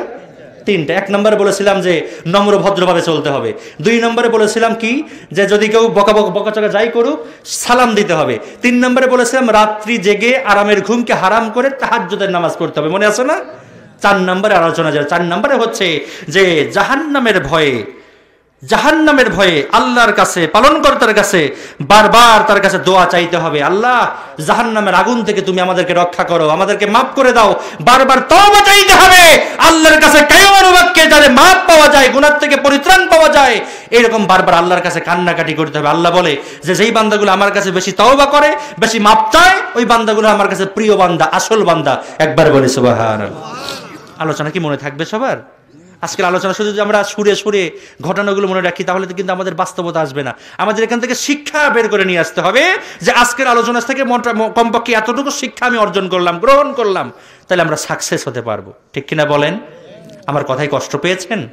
আমি চেষ্টা করেছি আপনাদের সামনে কোরআন এবং হাদিসের ভিত্তিতে আপনাদের প্রয়োজনের তাগিদে বা বর্তমান সিচুয়েশন অনুযায়ী কিছু কথা রাখার জন্য। বন্ধুরা, আমার ভাইয়েরা, আগেই বলেছিলাম যে উঠতে দেরি করেছি, নামতে দেরি করব না। অল্প সময় আপনাদের সামনে আমি কথা রাখার চেষ্টা করবো ইনশাআল্লাহ। আমি যদি আলোচনা এখানেই শেষ করে দেই, আপনারা কি কষ্ট পাবেন? আলোচনা এখানে শেষ করে দেই, লম্বা রাত করলে ফজরের নামাজ পড়া আমাদের জন্য কষ্ট হয়ে যাবে। এজন্য আমরা নির্ধারিত সময়ে, এখন মধ্যরাত, আমরা যদি খুব দ্রুত আলোচনা শেষ করে আখিরি মোনাজাত শেষ করে বাসায় গিয়ে শুয়ে পড়ি, তাহলে ফজরের নামাজ আমরা ইনশাআল্লাহ আদায় করতে পারবো। আল্লাহ তাআলা আজকের এই প্রোগ্রামটাকে কবুল করুক, পড়ি আমিন।